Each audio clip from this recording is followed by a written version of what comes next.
బ్రహ్మానందం పరమసుఖదం కేవలం జ్ఞానమూర్తిం ద్వంద్వాతీతం గగనసదృశం తత్వమస్యాభిలక్ష్యం ఏకం నిత్యం విమలమచలం సర్వధీ సాక్షిభూతం భావాతీతం త్రిగుణరహితం సద్గురుం తం నమామి. నమో బ్రహ్మాదిభ్యో బ్రహ్మ విద్యా సాంప్రదాయ కర్తృభ్యో వంశ ఋషిభ్యో మహాభ్యో నమో గురుభ్యః. సర్వోపప్లవరహిత ప్రజ్ఞానఘన ప్రత్యగర్భో బ్రహ్మైవాహమస్మి. అహం పదార్థరహితః సదాశివసమారంభాం వ్యాసశంకరమధ్యమాం అస్మదాచార్యపర్యంతాం వందే గురుపరంపరాం. హరి ఓం. శ్రీ గురుభ్యో నమః. హరి ఓం. ఓంకారానందాయ విద్మహే అచలపరిపూర్ణాయ ధీమహి తన్నో పరాత్పర ప్రచోదయాత్. ఓం సాయీశ్వరాయ విద్మహే సత్యదేవాయ ధీమహి తన్నః సర్వః ప్రచోదయాత్. ఓం తత్పురుషాయ విద్మహే మహాదేవాయ ధీమహి తన్నో రుద్రః ప్రచోదయాత్. ఓం సద్గురురూపాయ విద్మహే జ్ఞానబోధామృతాయ ధీమహి తన్నో శ్రీ విద్యాసాగరః ప్రచోదయాత్. ఎవరో రాస్తున్నారండి, యథార్థ వస్తు నిర్ణయ జ్ఞానం కలిగిన వాడు జ్ఞాని. రోజు మీకు అదే బుక్ వస్తుంది.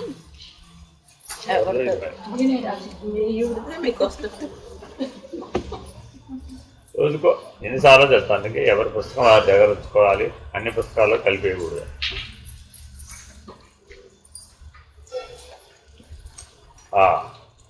ఇక్కడ దాకా వచ్చాం. ఎంతమ్మా? ఎంత? ఓ 64 దాకా అయిపోయినాయా?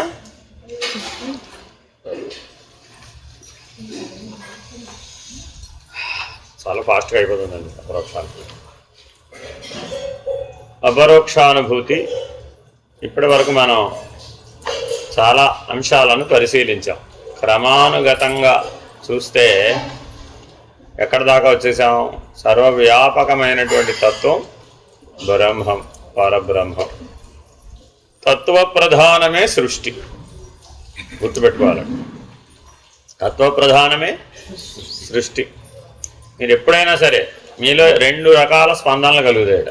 ఒకటేమిటి? తత్వ ప్రధానమైనటువంటి స్పందనలు. రెండవది ఏమిటి? ఇంద్రియ ప్రధానమైన స్పందనలు. ఇంద్రియ ప్రధానమంతా ఇందులో ఉంటుంది పిండాండ వ్యవహారం. దాని ఏమంటారండి? పిండాండ వ్యవహారం. తత్వ ప్రధానమైన స్పందనలన్నీ ఎందులో ఉంటాయి?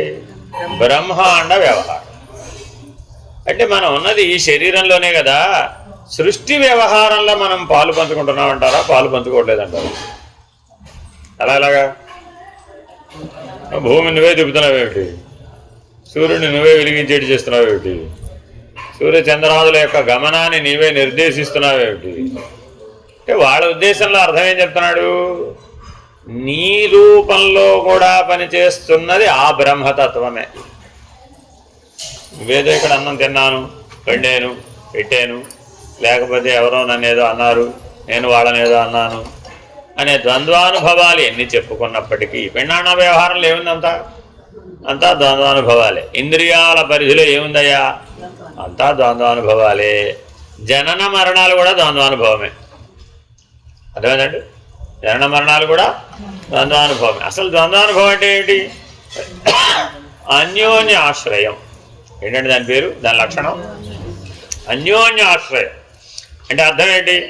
ఏమంటే నేను ఎంతో పుణ్యం చేశానండి అంటే అర్థం ఏమిటి? ఎంతో పుణ్యం చేశానంటే అర్థం ఏమిటి? ఎక్కడో కొద్దిగా వ్యతిరేకం కూడా ఉండవచ్చు. అంటే చేశాడని కాదు, కానీ అన్యాపదేశంగా మరొకటి కూడా ఉంది అని చెప్పకనే చెప్పినట్టు అన్నమాట. ఎందుకని? ఆ పాప పుణ్యాలు అన్యోన్యాశ్రయం. అర్థమైందండి? నేను తెలిసే పాపం చేయలేదండి అంటాడు ఒక ఆయన. తెలిసే పాపం చేయలేదంటే అర్థం ఏంటి? తెలిసి పుణ్యం చేయాలి. మరి అక్కడ తెలిసి పాపం చేయలేదని అంటే సరిపోదు, పుణ్యం తెలిసి చెయ్యాలి. నేను తెలియకుండా పుణ్యం చేశానండి అంటే లాభంలా. అర్థమైందండి? అదే పాపం విషయానికి వస్తే తెలియక పాపం చేస్తే పశ్చాత్తాపడితే పోతుంది, లేదా ప్రాయశ్చిత్తం చేస్తే పోతుంది. తెలిసి పాపం చేస్తే కర్మానుభవం ద్వారా రద్దు. ఎప్పుడు ఇది గుర్తుపెట్టుకోవాలి. కర్మానుభవం ఎక్కడి నుంచి వచ్చింది? అవి ఎక్కడో చేసాం, తెలిసి చేసాం. అంటే వాడు బాధపడతాడని తెలిసి మరీ ఒక మాట అంటాం. మనం అన్న మాట ఎంతసేపు అండి? చిన్న మాటే కావచ్చు, కానీ వాడి హృదయం 1000 వక్కలైపోతుంది, వాడి మనస్సు 1000 వక్కలైపోతుంది. మరి అప్పుడు వాడికి బాధ కలిగిందా లేదా? అంటే బాధ అనుద్వేగకరం వాక్యం సత్యం ప్రియహితం చేయేత్ స్వాధ్యాయాభ్యసనం చైవ వాంగ్మయం తపఉచ్యతే. మాట మాట్లాడే ముందు ఈ తపో లక్షణాలు ఉన్నాయో లేదో చూసుకొని మాట్లాడాలి. అదిగా మాట్లాడడం అంటే. ఆ మాట ఎంత ప్రభావశీలమయ్యా! 1000 మందినైనా సరే 1000 వక్కలు చేయగలుగుతుంది. ఒక్క మాటతో 1000 మందిని 1000 వక్కలు చేయగలుగుతుంది. అంత ప్రభావశీలమైన. మరి ఇప్పుడు ఇంద్రియాలు లేకుండా మాట్లాడగలుగుతామా? మాట్లాడలేంగా. కానీ నీ ద్వారా మాట్లాడుతున్నది బ్రహ్మం, నువ్వు మాట్లాడటం లేదు. అంటే దృష్టి ఎక్కడ దాకా వెళ్ళాలంటే ఇప్పుడు మనం అపరోక్షానుభూతి అన్న దృష్టికి వెళ్ళాలి. అంటే నీలో వాగ్దేవత పలుకుతోంది. అందుకని ఆవిడ పేరేమిటో తెలుసా మీకు? వాగ్దేవత పేరేమిటండి? బ్రహ్మరూపా సరస్వతి. ఆవిడ ఒట్టి సరస్వతి కాదు, ఆవిడ బ్రహ్మరూపా సరస్వతి. ఎక్కడ ఉంటుందట? జిహ్వాగ్రే వసతు మే నిత్యం బ్రహ్మరూపా సరస్వతి. ఒక్క మానవుడిలోనే ఉందండి ఈ శక్తి. వాగ్వైభవం అంతా మానవుడిదే. మిగిలిన జీవరాశికి ఊరికే ఏవో శబ్దాలు చేస్తాయంటే ఆ శబ్దాలని మనం డీకోడ్ చేయలేం. మనం మాట్లాడే మాటలను అవి డీకోడ్ చేయం. అందుకే కోతిగారి కిచకిచ తెలియాలంటే కోతిగారే అవ్వాలండి, లేకపోతే తెలుసుకోలేము. ఇదేనా కదా? మన చుట్టూ ఎన్నైనా కోతులు ఉండవచ్చండి. అన్ని కోతుల మధ్య మనం చేరేమండి. అవి మన చుట్టూ చేరి అవేవో శబ్దాలు చేస్తూ ఉంటాయండి. ఇప్పుడు ఆ శబ్దాలను మనం గ్రహించగలుగుతామా? గ్రహించలేము. మరి ఏమని స్పందించాలి వాటికి? ఇప్పుడు మనం కూడా కిచకిచ అంటే కానీ తెలియదు. మన కిచకిచ దాని కిచకిచ వేరేనే, అది శబ్దం మ్యాచ్ అవ్వలేదే. అవునా కదా? చూడండి, దాని భాషలోనే మనం ఏదైనా మాట్లాడదామని ప్రయత్నించినా అది గ్రహించలేదు, మనము గ్రహించలేము. ఎందుకనిట? అక్కడ ఉన్నది బ్రహ్మమే, ఇక్కడ ఉన్నది బ్రహ్మమే అని అంటున్నావు కదా. మరి మీ ఇద్దరి మధ్య కమ్యూనికేషన్ గ్యాప్ ఎందుకు వచ్చింది? Why communication gap? అంటే ఇంద్రియాలనే పరిమితికి నాదశక్తి, శబ్దశక్తి రెండు ఉంటాయండి. ఇంద్రియాలనే పరిమితి నాదశక్తి, శబ్దశక్తి చేత అవి నియంత్రించబడుతున్నాయి. అందుకని అది ఇంద్రియం అండి. ఎందుకు దానికి ఇంద్రియం అని పేరు పెట్టామయ్యా? దాన్ని సర్వవ్యాపకం అంటానికి కుదరదు. ఎందుకని? అది నాదశక్తి చేత, శబ్దశక్తి చేత పరిమితించబడింది. అదొక పరిమితి. రెండో పరిమితి చెప్తున్నాం. అదేమిటయ్యా అంటే వెలుగు, చీకటి అనే 2 శక్తుల చేత ఇంద్రియాలు పరిమితించబడుతున్నాయి. ఒకటేమో నాదం, రెండవది శబ్దం, రెండవది ఏంటండి? వెలుగు, చీకటి. ఈ రెండింటి చేత కూడా ఇంద్రియాలు పరిమితించబడుతున్నాయి. మూడోది చెప్పండి చూద్దాం ఎవరైనా. ఆకర్షణ, వికర్షణ. మూడో శక్తి పేరు ఏంటండి? ఆకర్షణ వికర్షణ. దీని చేత కూడా ఇంద్రియాలు పరిమితించబడుతున్నాయి. పరిమితమైనది ఇంద్రియం అన్నంత మాట వేయటం వెనక ఉన్న అర్థం ఏమిటంటే ఇదిగో ఈ దృష్టితో చెప్తున్నాం. ఆ ఇంద్రియం నాదం చేత శబ్దం చేత పరిమితించబడింది. ఆ ఇంద్రియం ప్రకాశం చేత అంధకారం చేత పరిమితించబడింది. ఆ ఇంద్రియం ఆకర్షణ చేత వికర్షణ చేత పరిమితించబడింది. ఆ ఇంద్రియం కర్మానుభవం అనే దాని చేత పరిమితించబడింది. 5 అంశాలు చెప్పారు. ఏనండి 5 ఏంటి? మొదటిది ముందు శబ్దము నాదం కలిపి ఒకటే లక్షణం. 2 స్థూలంగా చెప్తే శబ్దం అంటామండి, సూక్ష్మంగా చెప్తే నాదం, అంతే, వేరే ఏం లేదు. అర్థమేనండి? వెలుగు చీకటి. వెలుగు చీకటి స్థూలమా సూక్ష్మమా? స్థూలమా సూక్ష్మమా? ఆ 2 స్థూలంలోనూ ఉన్నాయి, సూక్ష్మంలోనూ ఉన్నాయి. స్థూలంలోనూ వెలుగు చీకటి ఉన్నాయి, సూక్ష్మంలో కూడా ప్రకాశము అంధకారం ఉన్నాయి. తర్వాత మూడోది ఏంటి? ఆకర్షణ వికర్షణ. అదేమిటి? అందులో అది కూడా స్థూలంలోనూ ఉంది, సూక్ష్మంలో ఉంది, కానీ ప్రధానంగా సూక్ష్మంలో ఉంది. ఆకర్షణ వికర్షణలు స్థూలంలో ఉండవు, సూక్ష్మంలో ఉంటాయి, కానీ స్థూలంలో ఉన్నట్టు కనబడతాయి. ఇది మూడో లక్షణం. 4వ లక్షణం ఏంటి? కర్మానుభవం చేత పరిమితించబడి. Very very important. 5వ లక్షణం ఏమిటయ్యా అంటే అసలు ఇంద్రియం అంటేనే ఏమిటది? పరిణమించున్నది అని అర్థం. ఇంద్రియం అంటే ఏంటండి? పరిణమిస్తుంది, అది ఎప్పుడూ మారిపోతూనే ఉంటుంది. దాని ప్రధాన లక్షణం పరిణామం చెందడమే. ఆలోచించండి, మనలో ఎన్నున్నాయి ఇంద్రియాలు? ఎన్నున్నాయి ఇంద్రియాలు? ఎన్నిసార్లు ఈ ప్రశ్న వేస్తూనే ఉంటా, ఎన్ని పాఠాల్లో చెప్పాను. ఎన్ని ఇంద్రియాలు? ఒక్కటే. ఆ ఒక్కటే 24 అయింది. అర్థమైందండి? జ్ఞాత మనసుగా ప్రతిబింబించింది, ఆ ప్రతిబింబమే 24 ప్రతిబింబాలను సృష్టించిందట. ఇప్పుడు ఒక ప్రతిబింబం మరొక ప్రతిబింబాన్ని బాగా పొగిడిందట. పొంగిపోవాలా వద్దా? అదేమిటి? ప్రశంసిస్తే పొగడాలి కదా, ఆ పొగిడితే మనం బాగా పొంగాలి కదా. పొంగితే కుంగుతావురా బాబు. ఎప్పుడైనా సరే గుర్తు పెట్టుకోవాలి. ఎవరైనా ఏదైనా పొగిడారనుకోండి, వాడికి చెప్పాలి, ఒరే బాబు సందర్భం వస్తే మళ్ళా విమర్శిస్తావురా నాయన. పొగిడితే తెగుడుతావురా బాబు. కాబట్టి పొగిడినప్పుడు పొంగు కుంగు ఉండకూడదట. ఆ పొంగు కుంగు ఎవరి లక్షణాలు? ఇంద్రియ లక్షణం. మళ్ళా ఇంకోటి చెప్పాము, పొంగు కుంగు చేత పరిమితించబడింది ఇంద్రియం. ఏమిటది? పరిణామం. పరిణామం అంటే ఏమిటి? పొంగు కుంగు 2 పరిణామాలే, కానీ ఎప్పుడూ మారిపోతూ ఉంటాయి. ఎప్పుడు పొంగు సత్యం కాదు, ఎప్పుడు కుంగు కూడా సత్యం. అంతేనా కదా? పాలు పొంగుతాయా పొంగవా? పొంగితే కుంగుతాయా కుంగవా? ఎంతసేపట్లో పొంగుతాయండి? ఎంతసేపట్లో పొంగుతాయి? పాలు పొయ్యి మీద పెట్టారండి, ఎంతసేపట్లో పొంగుతాయి అంటే ఏం చెప్తారు? ఎంతసేపట్లో పొంగుతాయి? ఎంతసేపట్లో పొంగుతాయి? ఎంతసేపట్లో పొంగుతాయి?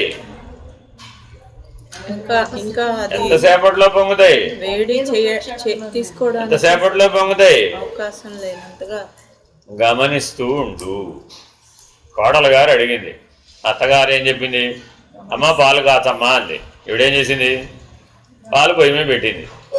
పాలు పొయ్యి మీద పెట్టి అత్తగారు పాలు కాచమన్నారు కదా, పాలు ఎంతసేపట్లో పొంగుతాయి అంది. అత్తగారు ఏం సమాధానం చెప్పాలి? ఇప్పుడు మీరు చెప్పిన సమాధానాలే చెప్పింది అనుకోండి. ఎన్నిసార్లు పాలు పొంగుతాయి?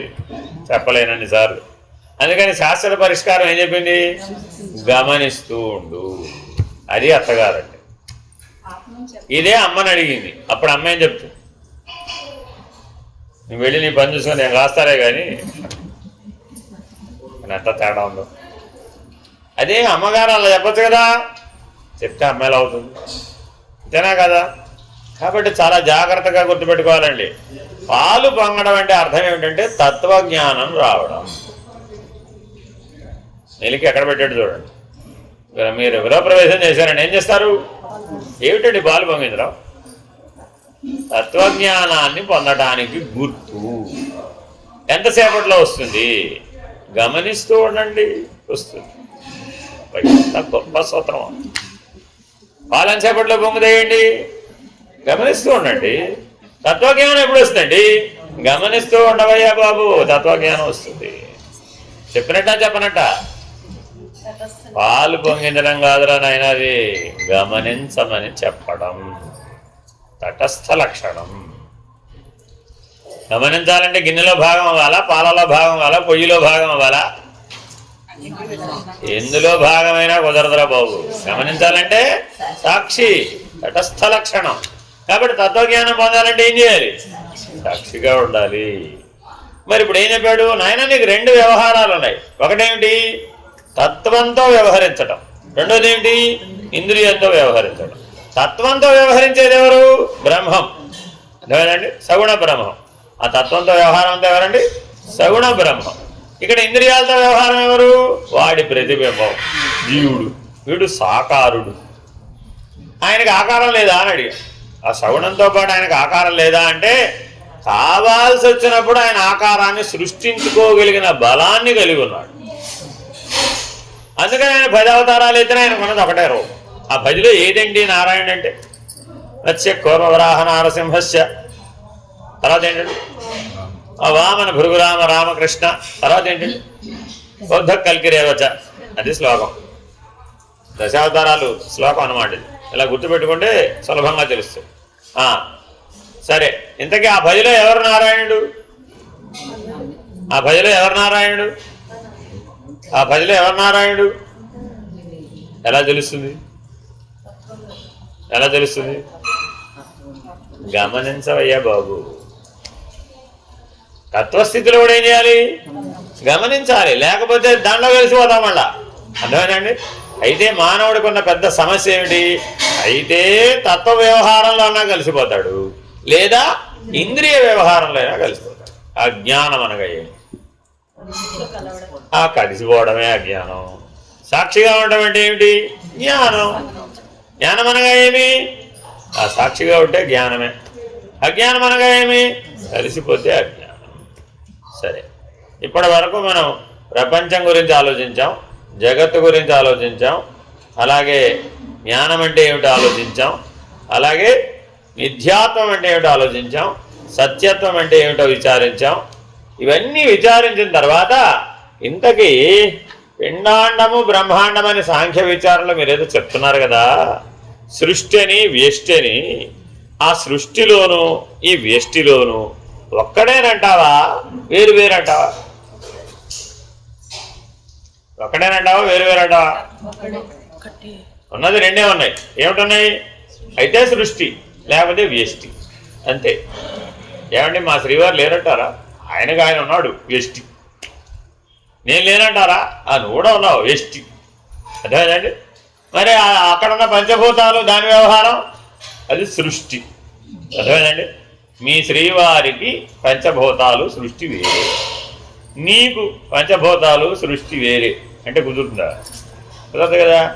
కానీ మరి ఇద్దరు తత్వ వ్యవహారం వేరువేరుగా కనుక్కున్నారే. మరి అక్కడ ఎలాగా? అక్కడ కాంబినేషన్, పర్ముటేషన్స్ అండ్ కాంబినేషన్స్ ఆయనకు తగినట్టుగా ఉన్నాయి, నీకు సంబంధించిన నీకు పర్ముటేషన్స్ అండ్ కాంబినేషన్స్ నీకు తగినట్టుగా ఉన్నాయి. అలా ఎలా పనిచేస్తుంది ఆ సృష్టి? ప్రపంచం అనే భావన అక్కడ సృష్టిలో ప్రపంచం లేదు. పంచభూతాలు పంచభూత వ్యవహారంలో ప్రపంచానికి స్థానమే లేదు. ఎందుకని? భూమి కోపడదా నేను? భూమికి అరిషడ్ వర్గాలు ఉన్నాయా లేదా? లేవు. భూమికి అరిషడ్ వర్గాలు లేవు. ఆకాశానికి అరిషడ్ వర్గాలు ఉన్నాయా లేవా? పంచభూతాలకి దీనికి అరిషడ్ వర్గాలు లేవు. అరిషడ్ వర్గాలు లేనప్పుడు మరి భావనామయ ప్రపంచం ఉందా? దానికి లేదు. వ్యష్టికి ఏర్పడింది. ఎందువలన? తత్వమయమైనటువంటి వ్యవహారాన్ని తెలుసుకునే ప్రయత్నంలో భ్రాంతిమయ దృష్టి చేత భావనామయ ప్రపంచం. ఇంద్రియ వ్యవహారాన్ని తాను స్వయంగా అనుభవిస్తూ తెలుసుకుంటున్నాడండి. జ్ఞానంతో తెలుసుకోగలిగేది ఏది? ఆ తత్వానికి సంబంధించిన వ్యవహారాన్ని. కానీ వీడి దగ్గర మరి ఆ జ్ఞానం లేదుగా. మధ్యలో ట్రాన్సిషన్ పీరియడ్లో ఈ ఇంద్రియ వ్యవహారం నుంచి ఆ తత్వ వ్యవహారం తెలుసుకునే లోపు మధ్యలో ఒకటి వచ్చింది, కళ లాంటిది. మనం ముందు మెలకువలో ఉన్నాం, తర్వాత ఎక్కడికి వెళ్తాం? నిద్రలో ల్యాండ్ అవుతాం. మధ్యలో ఎక్కడున్నాం? కళ అనే గాలిలో ఉన్నాం లేదా? That's a transition. అది కాసేపు ఉంటుంది మధ్యలో, తర్వాత వెళ్ళిపోతుంది. అలాగే అరిషడ్ వర్గాలనే ట్రాన్సిషన్ పీరియడ్ ఒకటి ఉంటుంది. అది భావనామయ ప్రపంచం. ఎప్పుడూ ఉండదు అది. ఉందేమిటి? గాఢ నిద్రలో ఎవరైనా కోపడుతుందా? క్రోధం వ్యక్తం చేయలేవుగా. పోనీ ఎవరి మీదైనా మదమాత్సర్యాలు వ్యక్తం చేస్తుందాం? గాఢ నిద్రలో ఏవీ లేవు. ఇంద్రియాలు పడుకుంటేనే ఏవీ లేవే. అటువంటి భావనామయ ప్రపంచం ఉన్నదని ఎలా చెప్తావే? ఆ ఇంద్రియాలు లేకపోతే ఈ భావనామయ ప్రపంచాన్ని అమలు చేసి చూద్దాం, చేయలేవు. కాబట్టి వాస్తవానికి భావనామయ ప్రపంచానికి నిజ అస్తిత్వము లేదు, స్వయం వ్యవహారము లేదు. ఆ వాడతలు స్వయంగా వ్యవహరిస్తాయా? ఇంద్రియాల సహాయం లేకపోతే అరిషడ్ వర్గాలను అమలుపరచడం వీలుగా. పోని అరిషడ్ వర్గాలు ఎప్పుడు ఉన్నాయా అంటే ఎప్పుడూ లేవు, తత్కాలవత్తే ఉన్నాయి. కానీ వాటికి నిజ అస్తిత్వం లేనందువలన అవి లేనే లేవు. కాబట్టి అక్కడ ఉన్నది సృష్టి తత్వ సమిష్టి. అదేమిటండి? అది తత్వ సమిష్టి. సృష్టి తత్వ సమిష్టి, ఇంద్రియ సమిష్టి వ్యష్టి. ఇక్కడ కూడా నువ్వు ఒక్కడివి కాదురా బాబు, 25 ముక్కలు కలిపితే నువ్వు. అక్కడ కూడా ఒకటి కాదురా బాబు, 25 ముక్కలు కలిపితే ఒకటి. ఇప్పుడు 25 ముక్కల్ని కలిపి ఒకటిగా చూడడం కరెక్టా? ఒకటిని 25 ముక్కలు చేయడం కరెక్టా? ఏది కరెక్ట్ ఇందులో? ఒకటిని 25 ముక్కలు చేయాలా, 25ను ఒకటి చేయాలా? ఏది చేయడం కరెక్ట్? భగవాన్ బాబా వారు ఉపమానం చెప్పారండి. తల్లి లడ్డూలు చేస్తుందట. లడ్డూలకి ఏం కావాలి? ఏదో అవన్నీ తయారు చేసుకుందట, కావాల్సినవన్నీ. బూందీ తయారు చేసింది, ఏదో పంచదార పాకమో బెల్ల పాకమో తయారు చేసింది. అంతా లడ్డూలన్నీ కట్టేసిందట. కొంచెం చివరికి పొడి మిగిలిపోతుందా లేదా? ఏం చేస్తున్నా పొడిని? ఏం చేస్తున్నా పొడిని?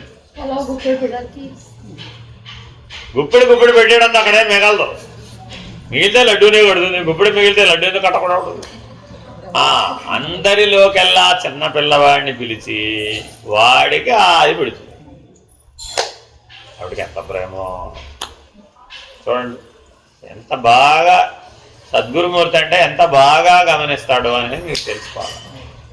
ఏమిటా అమ్మతనం అంటే ఆ మిగిలిపోయిన దాంట్లో ఉన్న మాధుర్యాన్ని అనుభవించేది వాడేనట. వాడికి అంత సూక్ష్మమైనటువంటి సంతృప్తి ఉందట. బా వాళ్ళందరినీ పక్కకు పెట్టింది, నాకు ముందు పెట్టింది తెలుసా? ఏమిటా సూక్ష్మమైన సంతృప్తి? అహం. అహం అండి బాబు, వేరే ఏమి లేదు అక్కడ. ఇక్కడ లడ్డూలు పెద్ద ప్లేట్ నిండా లడ్డు, వాడికి అవన్నీ అవసరం లేదండి. ఈ పెద్ద ప్లేట్ లడ్డూలతో వాడికి ఏం పని లేదండి. మీరు చూసుకుంటూ కావాల్సి వస్తే ఆ పిల్లాడిని, వాడి మొహం వెలిగిపోతూ ఉంటుంది. ఏమిటిగా వెలిగిపోతుంది ఏంట్రా అంటే చేయి చూపెట్టరా అంటే చేయి చూపిస్తాడు. అమ్మ పెట్టింది తెలుసా నాకు? ఇంత అల్ప సంతోషమైనటువంటి జీవుడు అఖండమైనటువంటి బ్రహ్మజ్ఞానం పొందాలన్నది. చూడండి, ఆశ చిన్నదంట పెద్దదా? చిన్నదా పెద్దదా? ఒక రకంగా చిన్నదే స్వామి. ఎలాగా అంటే ఆయన వచ్చింది ఆ పరమాత్మ నుంచే కాబట్టి పరమాత్మకి వెళ్ళటం లక్ష్యం కాబట్టి చిన్న ఆశ సహజమైన ఆశ. ఉపమానం అర్థం చేసుకోవాలట. లడ్డూలో ఉన్న మాధుర్యం ఈ అణువు అంత పెట్టిందే, ఈ అణువులో ఉన్న మాధుర్య లక్షణం ఒక్కటే. నువ్వు అణువంతే ఉండవచ్చు, ఆ బ్రహ్మంతో చూస్తున్నావు ఎంత ఆయన మహత్తు నువ్వు అడుగు. కానీ ఇద్దరిలో ఉన్న లక్షణం ఒకటే, బ్రాహ్మీభూత స్థితి అనే లక్షణం ఒకటే. నువ్వు జీవుడు ఎప్పుడయ్యావు? ఆ బ్రాహ్మీభూత స్థితిని మరిచిపోయి ఇంద్రియ సమిష్టి వ్యవహారంలోకి చేరిపోయావు. సమిష్టి, ఇంద్రియ సమిష్టే వ్యష్టి. అది ఒకటిగా ఉంటే గొడవ లేదు, ఒకటిగా వస్తా ఏమైపోయావు? 25 అయిపోయావు. 25 అయిపోయావు. అబ్బో నాకు ఎంత వ్యవహారం అండి బాబు, వెరీ బిజీ, నాకే ఇవన్నీ వినేంత టైం లేదండి బాబు నాకు. అదేనా కదా? ఆవిడ పాపం పగలంతా కష్టపడిందండి, సాయంత్రం వాళ్ళందరూ తినడానికి వస్తారు కదా, వాళ్ళతో పాటు ఇప్పుడు ఒకటి తిందా? ఏమండి, పెట్టి తింటుందంటారా ముందే తెలుస్తుంటారా? ఎందుకనండి తల్లిని అలా ఉండమని ఎవరు చెప్పారు? ఎవరు చెప్పారు? బ్రహ్మము యొక్క సర్వవ్యాపకత. అమ్మ కాదు బ్రహ్మ. చాలాసార్లు చెప్తాయి మాట. అయినా బొమ్మ అనుకునేవు, బొమ్మ కాదు అమ్మ, అమ్మ కాదురా బ్రహ్మ. ఆ బ్రహ్మం యొక్క సర్వవ్యాపకత ఉంది ఆవిళ్ళు. అందుకని ఆవిడ పెట్టేది తినదని చెప్పటల్లా. ఒకవేళ పెట్టేటప్పుడు లడ్డు లేపింది, అక్కడ ఏదో తిన్నామని అక్కడ ఉంది, ఈ లోపల అలా మనవడు వచ్చి మళ్ళా చేసేది ఏం చేస్తుంది?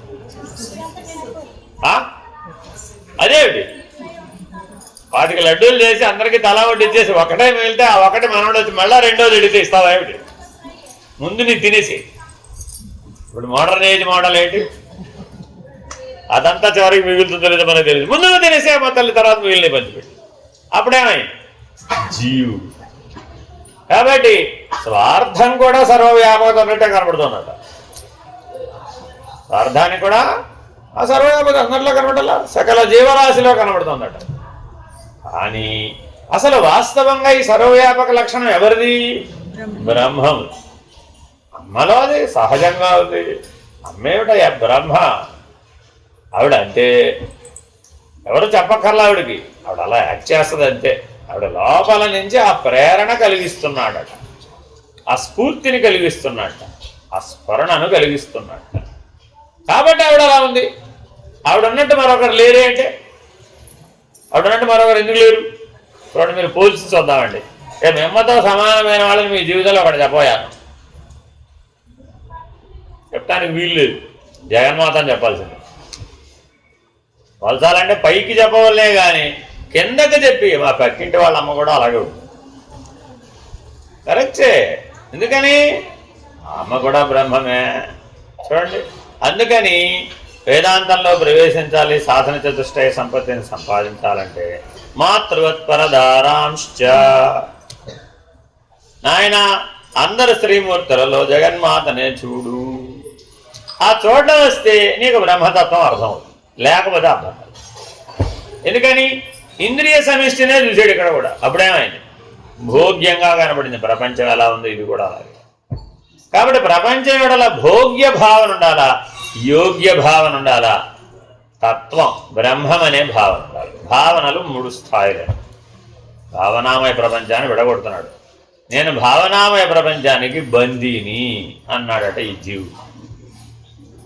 ఎస్టీ ఏమయ్యా, నువ్వు బ్రహ్మని ఎందుకు తెలుసుకోలేదా? నువ్వు అందులో భాగమే కదా, వేరే ఎక్కడి నుంచి వచ్చావు? ఆ సృష్టిలో భాగమేగా, ఆ బ్రహ్మాండంలో భాగమేగా ఈ పెండాండం. ఎక్కడి నుంచి వేరే దగ్గర నుంచి రాలేదుగా. మరి అటువంటిప్పుడు ఆ మహత్తులో భాగమైన ఈ అణువు ఆ మహత్తత్వాన్ని ఎందుకు అర్థం చేసుకోలేకపోతుంది అంటే, నేను నా భావనామయ ప్రపంచం చేత నేను చిక్కుకున్నాను. ఎలాగా? ఒక సాలిడ్ ఎలాగైతే చిక్కుకుందో అలా చిక్కుకున్నాను. తన చుట్టూ తానే గూడు అల్లుకుందట. ఎవరో గూడు వెళితే అందులో ఉండదు సాలిడ్. అదే తన లాలాజలంతో గూడు అల్లుకున్నాయి. ఆ గూడు అల్లుకుని దాని మధ్యలో అదే ఉండి అక్కడే సంసారం చేసి, అక్కడే పిల్లల్ని కానీ, అక్కడే అన్నం తిని, అక్కడే పడుకుని, ఆఖరికి మృత్యు కూడా దానికి అక్కడే. అర్థమైందండి? ఇప్పుడు దాని జీవితం అంతా దేని చేత బందీ అయింది? ఇప్పుడు దీన్ని మహాత్మా గాంధీ గారు గొప్ప ఉపమానంతో చెప్పారన్నమాట. మనిషి జీవిత ప్రమాణం మొత్తం మీద ఏమిటి చేస్తాడు అంటే, తన చుట్టూ తానే గీతలు గీసుకుని ఆ గీతలలో తానే బందీ అయ్యి ఆ బందీలలో నుంచి బయటపడడానికి పోరాడుతూ ప్రాణాలు వదిలేస్తాడు. ఇంతేనంట జీవితం.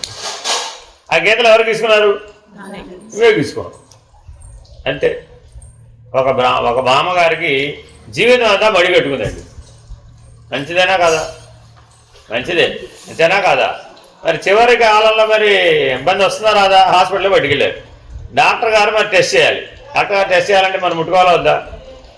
నేను మడి కట్టుకున్నాను, నువ్వు ముట్టుకోవడానికి వీలేదు, దూరం నుంచే టెస్ట్ చేయాలి. దూరం నుంచి అలా టెస్ట్ చేస్తారమ్మా అన్నాడు. అదంతా నాకు. నువ్వు కూడా వెళ్ళి మడి కట్టుకురా, నన్ను ముట్టుకోవాలి. ఇప్పుడు ఎవరెవరి చేత బందీ అయ్యారు? ఆవిడ గీసుకున్న గీతలు వివేకం లేకపోవడం చేత ఆ గీతలతో ఆవిడే పోరాడటం వలన ఆ పోరాటంలోనే ప్రాణం వదిలేసింది. జీవుడు ఇలా ఉన్నాడు. దీన్ని ఆధారంగా చేసుకుని అసలు మడింటే ఎత్తేసాం. అప్పుడేమండి? అది వైపరీత్యం. అంటే బ్యాలెన్స్ లేదనమాట మనకి. సర్వవ్యాపకత అంటే అర్థం ఏమిటి? బ్యాలెన్స్. బాగా గుర్తుపెట్టుకోవాలండి. సర్వవ్యాపకం అంటే అంతటా వ్యాపించి ఉండడంతో పాటు దానిలో మరో లక్షణం కూడా ఉంది, సమంగా ఉంది. లేకపోతే సర్వవ్యాపక లక్షణాన్ని నిలబడదండి. ఒక పక్క ఎక్కువ వ్యాపించిందండి, అప్పుడేమైంది, ఒక పక్క ఉరిగిపోతుంది. అమ్మాయి పైన ఫ్యాన్ వేయటల్లా, ఎగ్జాస్ట్ ఫ్యాన్ వేసావా? ఓ కరెంట్ లేదా, గొడవలేదు.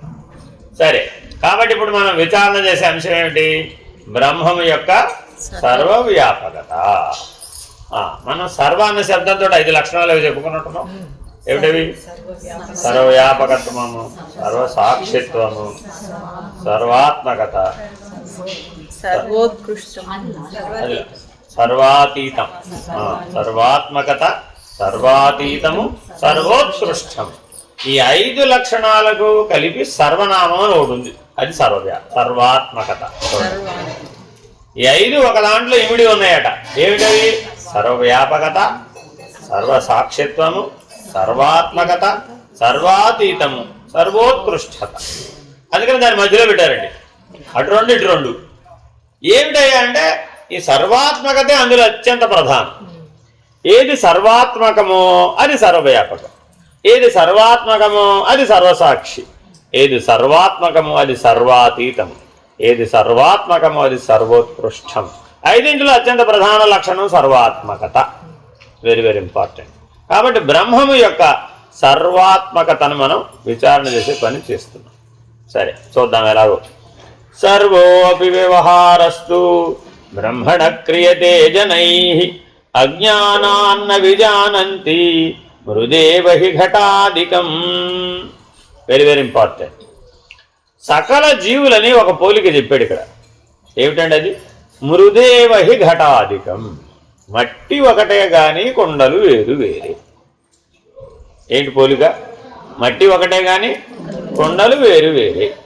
ఏ జీవ శరీరాన్ని తీసుకున్నామండి, అక్కడ ఏమున్నాయి విభాగాలు? పంచకోశాలే ఉన్నాయి. లేదు, 6వ కోశం హిరణ్మయ కోశం, అది బ్రహ్మం.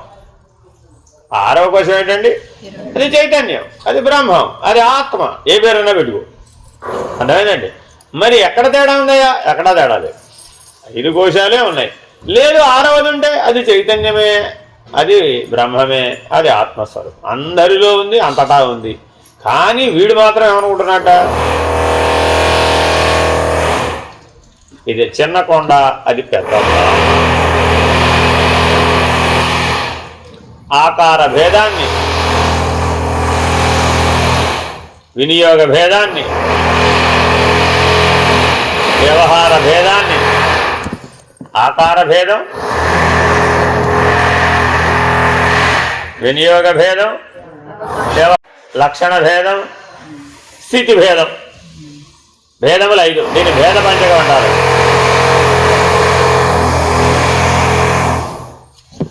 ఏమేంటంటే ఇప్పుడు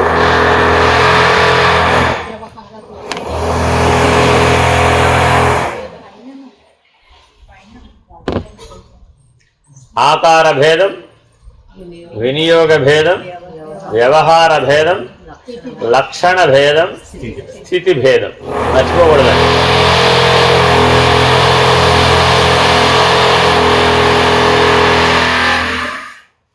ఐదు భేదాలను తీసేస్తే సర్వాత్మకత. ఈ 5 ఎలా లేవో పరిశీలిస్తాం. ఈ సమస్త జీవరాశుల ద్వారా జరిగే వ్యాపారాలన్నీ, పనులన్నీ ఆ పరబ్రహ్మ యొక్క శక్తి వలనే జరుగుతున్నాయి. కానీ ఈ జీవులకు ఆ విషయం తెలియదు. వాస్తవానికి ఘటాదులలోని కొండలు మొదలైన వాటిలో శక్తి మట్టే కదా, మట్టిదే కదా. మనం కొండలను ఉపయోగిస్తున్నామని అనుకుంటామే గాని యథార్థంగా ఉపయోగించేది మట్టినే. అట్లాగే ఈ ప్రపంచంలో వేరు చేయడానికి వీలు లేని ఈ మన వ్యవహారాలన్నీ ఆ పరబ్రహ్మ వల్లనే జరుగుతున్నాయి అనే విషయాన్ని అజ్ఞానం వల్ల గ్రహించలేకపోతున్నాం. ఈ సమస్తము పరబ్రహ్మము వల్లనే జరుగుతున్నాయి అనే విషయాన్ని అజ్ఞానం లేక గ్రహించకపోవడం చేత ఈ సమస్తము పరబ్రహ్మమే, ఇదే బ్రహ్మ యొక్క సర్వాత్మకత్వము అంటే ఈ సత్యాన్ని మనం గ్రహించలేకపోతున్నామట. మీకు చిన్న ఉదాహరణ చెప్తే అర్థమైపోతుంది. మీరు ఎవరైనా బంగారపు గనులకి వెళ్ళి చూసొచ్చారా? బంగారం పెట్టుకున్నారు కదండి. బంగారం పెట్టుకునేప్పుడు మరి బంగారం ఎక్కడి నుంచి వస్తుంది? భూగర్భంలోంచి వస్తుంది, బయట ఎక్కడ లభించదండి.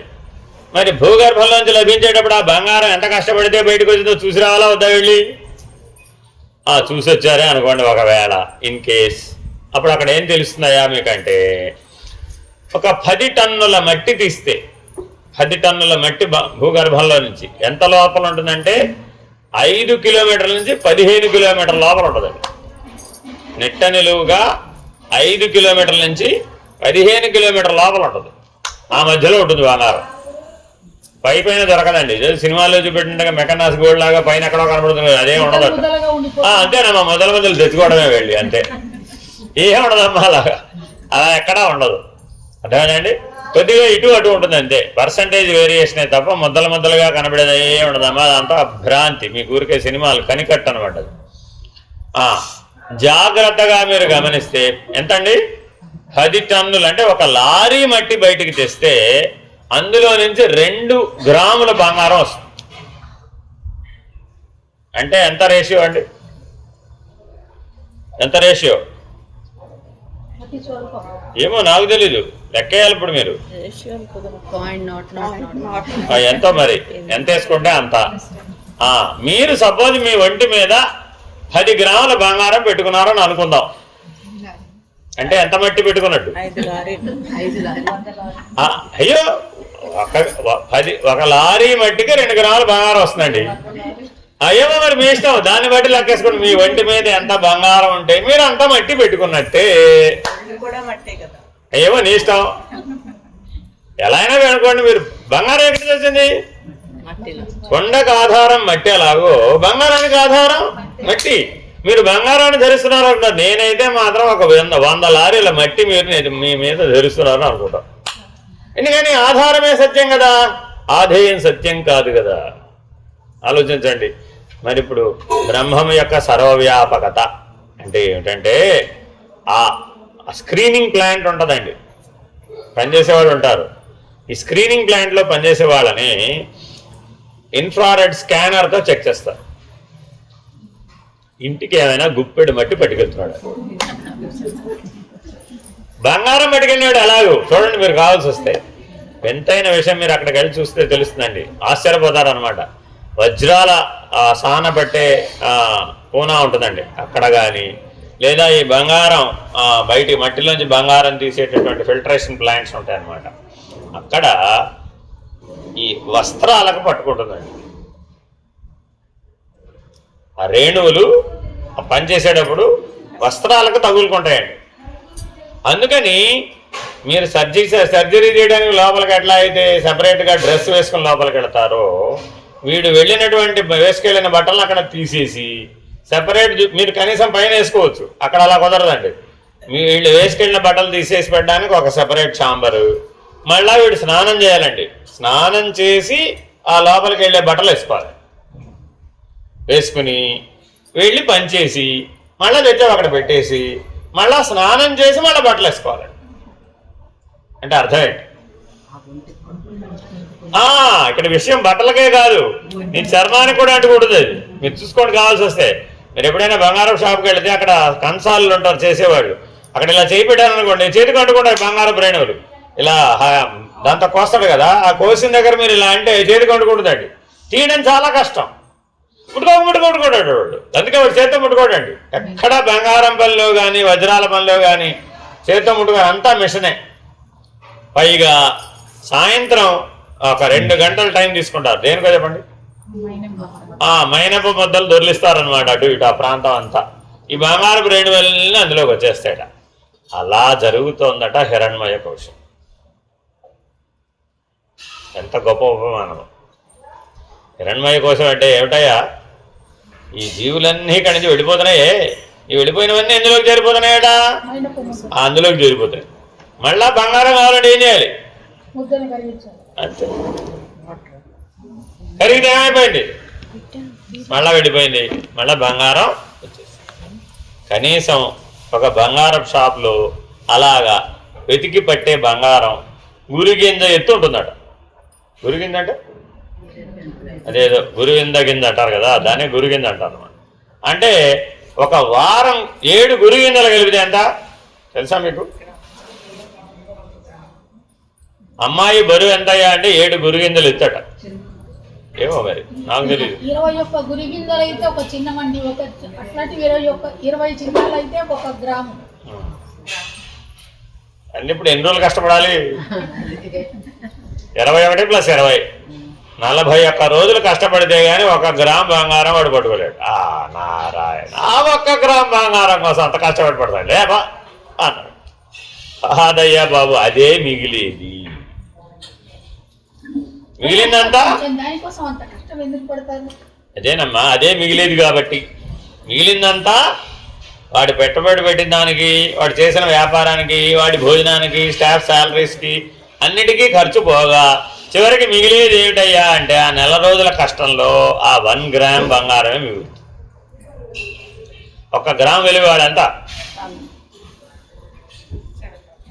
1 సంవత్సరానికి ఎంత. అందుకే బంగారం పనిచేసేవాళ్ళు 30 ఏళ్ళు, 40 ఏళ్ళు, 50 ఏళ్ళు, 60 ఏళ్ళు, 70 ఏళ్ళు, 80 ఏళ్ల పాటు అదే వృత్తిలో ఉంటారు. అంటే ఏమైనట్టు? ఏమో నీ చిన్నప్పుడు బంగారం అంత, నీకు పెళ్ళైనప్పుడు బంగారం పెట్టారు కదా మీ నాన్న. అప్పుడు మా నాన్న బంగారం పెట్టలేదు కానీ 100 రూపాయలు బంగారం సౌరి అంతే. సవరి అంటే 8 గ్రామ్స్. 8 గ్రామ్స్ విలువ 100 రూపాయలు అంటండి. అట్లా అయితే నేను ఇప్పుడు 10 లక్షలు కొనేసాను. అయితే 10 లక్షలకి ఇప్పుడు అక్కడ ఏమి రావడంలా. 1,00,000 రూపాయలు పెడితే ఎంత అండి వాళ్ళ? 10 గ్రాములు. 1 lakh 10 గ్రాములు అండి. ఒకప్పుడు 10 గ్రాములు ఎంత? 120 రూపాయలు అంతే. That's all. అదిగో ఇంకా ముందుకు వెళ్ళింది ఆవిడ. ఇంకా ఆ రోజులు వేరేనండి. అంటే ఒకప్పుడు విక్రమాదిత్యుడి కాలంలో బంగారపు మహిళలు రోడ్డు మీద పోసి అమ్మారంటే అదిగో అది. ఆ కాలంలో అందరి దగ్గర అదే ఉండేదండి. అమ్మటానికి కారణం ఏంటంటే రూపాయి బిళ్ళలన్నీ బంగారం బిళ్ళలే ఉండేవి. కృష్ణ, ఆ రోజున మరి అమెరికా ఎక్కడ ఉంది? మరి లేదు, డాలర్ సిస్టమ్ లేదండి. అప్పుడు వ్యవహారం అంతా వరహాలే. గుర్తుపెట్టుకోవాలండి. అమ్మాయి బరువు ప్రకారం వరహాలు తూచిచ్చేవాళ్ళు ఆ రోజున. రాజులు కానీ కట్నాలు కానీ వ్యవహారం, జమీందారులు అంటే ఏమిటయ్యా అంటే ఎవరయ్యా జమీందారులు రాజులు అంటే అమ్మాయి పెళ్లి చేయాలంటే అమ్మాయి బరువు ఎంత ఉంటే అన్ని వరహాలు తూచిచ్చేవాడు. అదిట రాజవైభోగం అంటే. ఇప్పుడు చెయ్యాలంటే ఏమైపోతా ఉంటాం మనం. కృష్ణదేవరాయల కాలంలో కూడా అంటే 15వ శతాబ్దంలో కూడా దాదాపు అలాగే ఉన్నాం మనం. అదేనండి, ఏదైనా ఒక 2000 సంవత్సరాల క్రితం వరకు మన ఆరోగ్యం అంతా బాగానే ఉంది. ఆ తర్వాత నుంచి చెడిపోవడం మొదలుపెట్టి 1000 సంవత్సరాలే స్వామి. 1500 ఇప్పుడు 2500. అదే ఏదేమైనప్పటికీ మనం బాగున్నామని 10 మందికి తెలుస్తున్నా తెలీదా? అప్పుడు ఏం చేశారు? మేము బాగోలేం కదా. మేము బాగోలేనప్పుడు మరి మీరు బాగుంటే ఎలాగా? కోడల్లో పోసుకొని పోయారు. లెవెల్ అయిపోయింది ఇప్పుడు. అంతే కదా. ఇప్పుడు మనం ఎంత, మన రూపాయి ఎంత అండి? 87 రూపాయలు $1. 1:87 దాదాపు. ఆనాడు మనం కూడా మనమే రివర్స్. మన రూపాయికి అక్కడ వాళ్ళ విలువ అది. సరే, ఓకే. ఏదేమైనా ఇదంతా ఎందుకు చెప్తున్నాం అంటే ఇప్పుడు 1 రూపాయిలో ఎంత ధనం ఉందో 100 రూపాయల్లో కూడా అంతే ధనం ఉంది.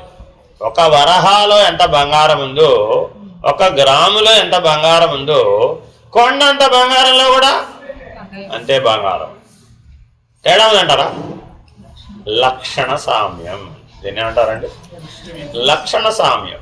అలాగే జీవుడు కాసే 1 గ్రామ్ గోల్డ్ అనుకోండి. జీవుడు ఎవరండి? 1 గ్రామ్ గోల్డ్. ఈశ్వరుడు ఎవరు? Pure gold, 24 carat gold. అయితే మాత్రం నేను బంగారం కాదేమిటి? కాదా? అదేమిటి 1 గ్రామ్ గోల్డ్? 1 గ్రామ్ అదేమిటి? అదేం బంగారం ఉండవేంటి? ఇవాళ అందరూ పెట్టుకునేది 1 గ్రామ్ గోల్డే. మోడర్న్ ఏజ్ లో ఎవరు ప్యూర్ క్యారెట్ 24 క్యారెట్ గోల్డ్ పెట్టుకోవట్లేదండి. చేత కాకపోవడం కాదు, 1 గ్రామ్ గోల్డ్ మెరిసినట్టుగా ఆ బంగారం మెరవట్లేదు. కాబట్టి మెరుపు ప్రత్యేకత అంతా ఎందులోని? ఇప్పుడు మెరుపు అనేది నీ వ్యవహారం. జీవుడు ఇందాక 5 భేదాలు చెప్పా. మర్చిపోతారేమో మళ్ళా గుర్తు చేస్తున్నా. అందులో ఇది ఏ భేదంలోకి వస్తుంది? ఆకర్షణ, అదేనండి. ఏమేమి భేదాలు? 5 భేదాలు చెప్పా. ఆకార భేదం, వినియోగ భేదం, వ్యవహార భేదం, లక్షణ భేదం, స్థితి భేదం. అదేనండి. ఇప్పుడు ఒక కొండంత బంగారానికి ఏమున్నాయి? ఆకార భేదం. అదేనండి. వెండి కొండ మీద ఉంటాడండి పాపం, ఆయన ఎక్కడ ఆయనకి ప్లేస్ దొరకలేదు. ఈశ్వరుడికి ఎక్కడ ఉంటాడండి? వెండి కొండ పైన రజతాద్రి, ఆ వెండి కొండ మీద నివాసం ఈశ్వరుడికి. కొండంతా వెండి అనట. మరి మీ ఇంట్లో వెండి లేదా? ఏమి ఉందా లేదా? వెండి పంచపాత్రలు, వెండి ఉద్ధరణలు ఏవో ఉంటాయి మీ దగ్గర, వెండి కంచాలు ఇత్యాదులు, వెండి గ్లాసులు, వెండి కుందులు, ఏవో ఒక వస్తువు అన్నా ఉండదండి, ఏదో చిన్న వస్తువు అన్నా ఉండదు. సరే, మీ ఇంట్లో ఉన్న వెండి, ఆ వెండి కొండ ఒకటేనంటారా కాదంటారా? ఒకటేనా కాదా? అదే ఇది అనాలంటారా? ఇదే అది అనాలంటారా? అదే ఇదంటేనే సర్వవ్యాపకత. గుర్తుపెట్టుకోవాలండి. మళ్ళీ మీ ఇంట్లో ఉన్న వెండి చెంచా పట్టుకెళ్ళి వెండి కొండ మీద నా వెండి చెంచా ఎంతో పైనకి వస్తుందండి అంటే అక్కడ ఏం పెరిగిరాదు. అలా చెక్ చేసిన వాడు రావణాసురుడు. అర్థమైందండి. ఆయన దగ్గర కూడా శక్తి ఉంది. వెండి అంటే శక్తి అని అర్థం. వెండి బంగారం దేనికోసం చెప్తారంటే మీ శక్తి సామర్థ్యాలు అనమాట. అందుకని వెండి బంగారాలతో కొలుస్తారు అనమాట. భౌతికంగా స్థూలంగా చెప్పడానికి వీలుగాక వెండి బంగారాలతో చెప్తుంటాను. మీ అత్తగారి శక్తి ఎంతో తెలుసా నీకు అని అడిగామనుకోండి, ఏం చెప్తుంది కోడలు గారు? మీ అత్తగారి శక్తి ఎంత అంటే ఏం చెప్తుంది? 50 కాసులు బంగారం అండి బాబు, మా అత్తగారు అంటే ఏమిటనుకుంటావు? అర్థం ఏంటి? శక్తి సామర్థ్యాలు అనమాట అది. అట్లా కాబట్టి ఈ 5 భేదాలకి 5 ఆపోజిట్లు ఉన్నాయండి. భేదానికి ఆపోజిట్ ఏంటి? సామ్యం. ఒకటేమిటి? మొదటి భేదం ఏంటి? ఆకార భేదం. ఆకారం ఒకటే. రెండవది ఏంటి? వినియోగ భేదం. వినియోగంలో కూడా ఒకటే. మూడవది ఏంటి? వ్యవహార భేదం. వ్యవహారంలో కూడా ఒకటే. తర్వాత లక్షణ భేదం. ఆ లక్షణంలో కూడా ఒకటే. ఆ తర్వాత స్థితి కూడా ఒకటే. కాబట్టి ఏమిటయ్యా జ్ఞానం? ఏమిటయ్యా అజ్ఞానం? ఈ 5 వేరే అనుకోవడం అజ్ఞానం. ఈ 5 ఒకటే అనుకోవడం జ్ఞానం. సరే, మొట్టమొదటి భేదాన్ని పోగొట్టాలంటే ఏం చేయాలి? బ్రహ్మాకార వృత్తి. మొదటి పని ఏం చేయాలండి? సాధనలు 5 చెప్తున్నాడు. ఈ 5 భేదాలు పోవాలి అంటే మనకేమనిపిస్తుందడా? ఆ బ్రహ్మం అంటే 4 తలకాయలు ఉన్నాయి, లేదంటే 4 చేతులు ఉన్నాయి, లేదంటే ఏదో పువ్వు మీద కూర్చుని ఉన్నాడు, లేదంటే శేషశయనంలో ఎప్పుడు పడుకుని ఉంటాడు, లేదంటే ఎప్పుడూ పొద్దునుంచి రాత్రి దాకా అదేమిటో యోగా ముద్రలో, ధ్యాన ముద్రలోనో ఏమిటో 3 కళ్ళు ఉంటాయి ఆయనకి. ఏమిటేమిటో రకరకాల లక్షణాలన్నీ ఆ త్రిమూర్తులకు అన్నిటికీ పెట్టేసి వాళ్ళనే బ్రహ్మమని అనుకోవడం ప్రారంభించాం. వాళ్ళ ఆకారంతో మన ఆకారం పోల్చారు. ఏమనిపించింది? ఆయన మందరగిరిని కల్పం పాటు మోసాడట. క్షీరసాగర మథనం ఒక కల్పం పాటు జరిగిందటండి. కూర్మావతారం కల్పం పాటు ఉందట.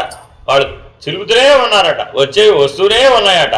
ఈయన మాత్రం అలాగే ఆ మందరగిరిని మోస్తూ ఉన్నాడు.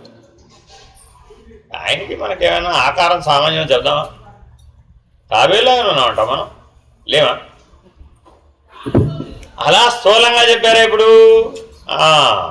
వృత్తి సామ్యం. ఆకారం సరిపోవాలంటే ఏం చేయాలి? వృత్తి సామ్యం. అంటే అర్థం ఏంటంటే నీ లోపల చిత్తవృత్తులు ఎలా ఉన్నాయో నీ ఆకారం అలా తయారైంది. నీకు ఆకార భేదం ఎక్కడి నుంచి వచ్చిందట? ఇక్కడ చూసామండి. ఇక్కడంతా చూస్తే ఏం కనబడుతుంది? చిన్న కొండ, పెద్ద కొండ, పొట్టి కొండ, పొడుగు కొండ, ప్రమిద, వంత, చట్టి, బాణ, ఏమిటివన్నీ? వృత్తి భేదములు. ఈ ఆకార భేదం ఎక్కడి నుంచి వచ్చింది? వాడే తయారు చేసుకున్నాడు. వృత్తి భేదం చేత తయారు చేసుకున్నాడు. అయ్యా ఏమిటి పరిష్కారం? బ్రహ్మాకార వృత్తి. సదా బ్రహ్మాకార వృత్తి అనేటటువంటి సాధన ఎవరైతే చేస్తారో, అనుసంధానం ఎవరైతే చేస్తారో వాడికి ఏం పోతుందండి? ఆకార భేదం పోతుంది. అదే మాట అంటున్నాడు. ఏమయ్యా ఎన్ని చెప్పినా ఆ కొండంతా మట్టి, ఆ బంగారం అంతా మట్టి. బంగారం ప్రధానం కాదురా, మట్టి లేని బంగారాన్ని పట్టరా చూద్దాం, తీసుకురాలేవుగా, అదేనా కాదా? ఆధారం లేని ఆధేయాన్ని ఎక్కడి నుంచి సృష్టిస్తావు? సృష్టించలేవు. కాబట్టి ఆధేయము నిండా ఏముంది? ఆధారమే ఉంది. కాబట్టి నీ జీవుడు అనేటటువంటి ఆకారమే కనుక నువ్వు అనుకునేటట్లయితే, ఈ శరీరమే నేనని నువ్వు అనుకున్నట్లయితే, ఈ శరీరం వృత్తి అనే దాని మీద ఆధారపడి తయారైంది. అదేనండి.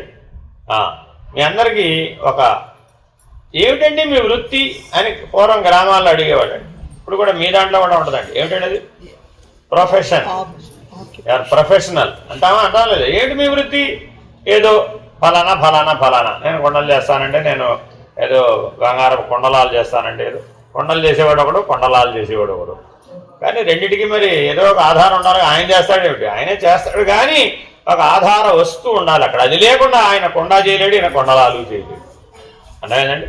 సరే, మా ఇంట్లో బంగారపు కొండలు ఉన్నాయి అన్నట్టు ఒక ఆయన. కరెక్టేనా?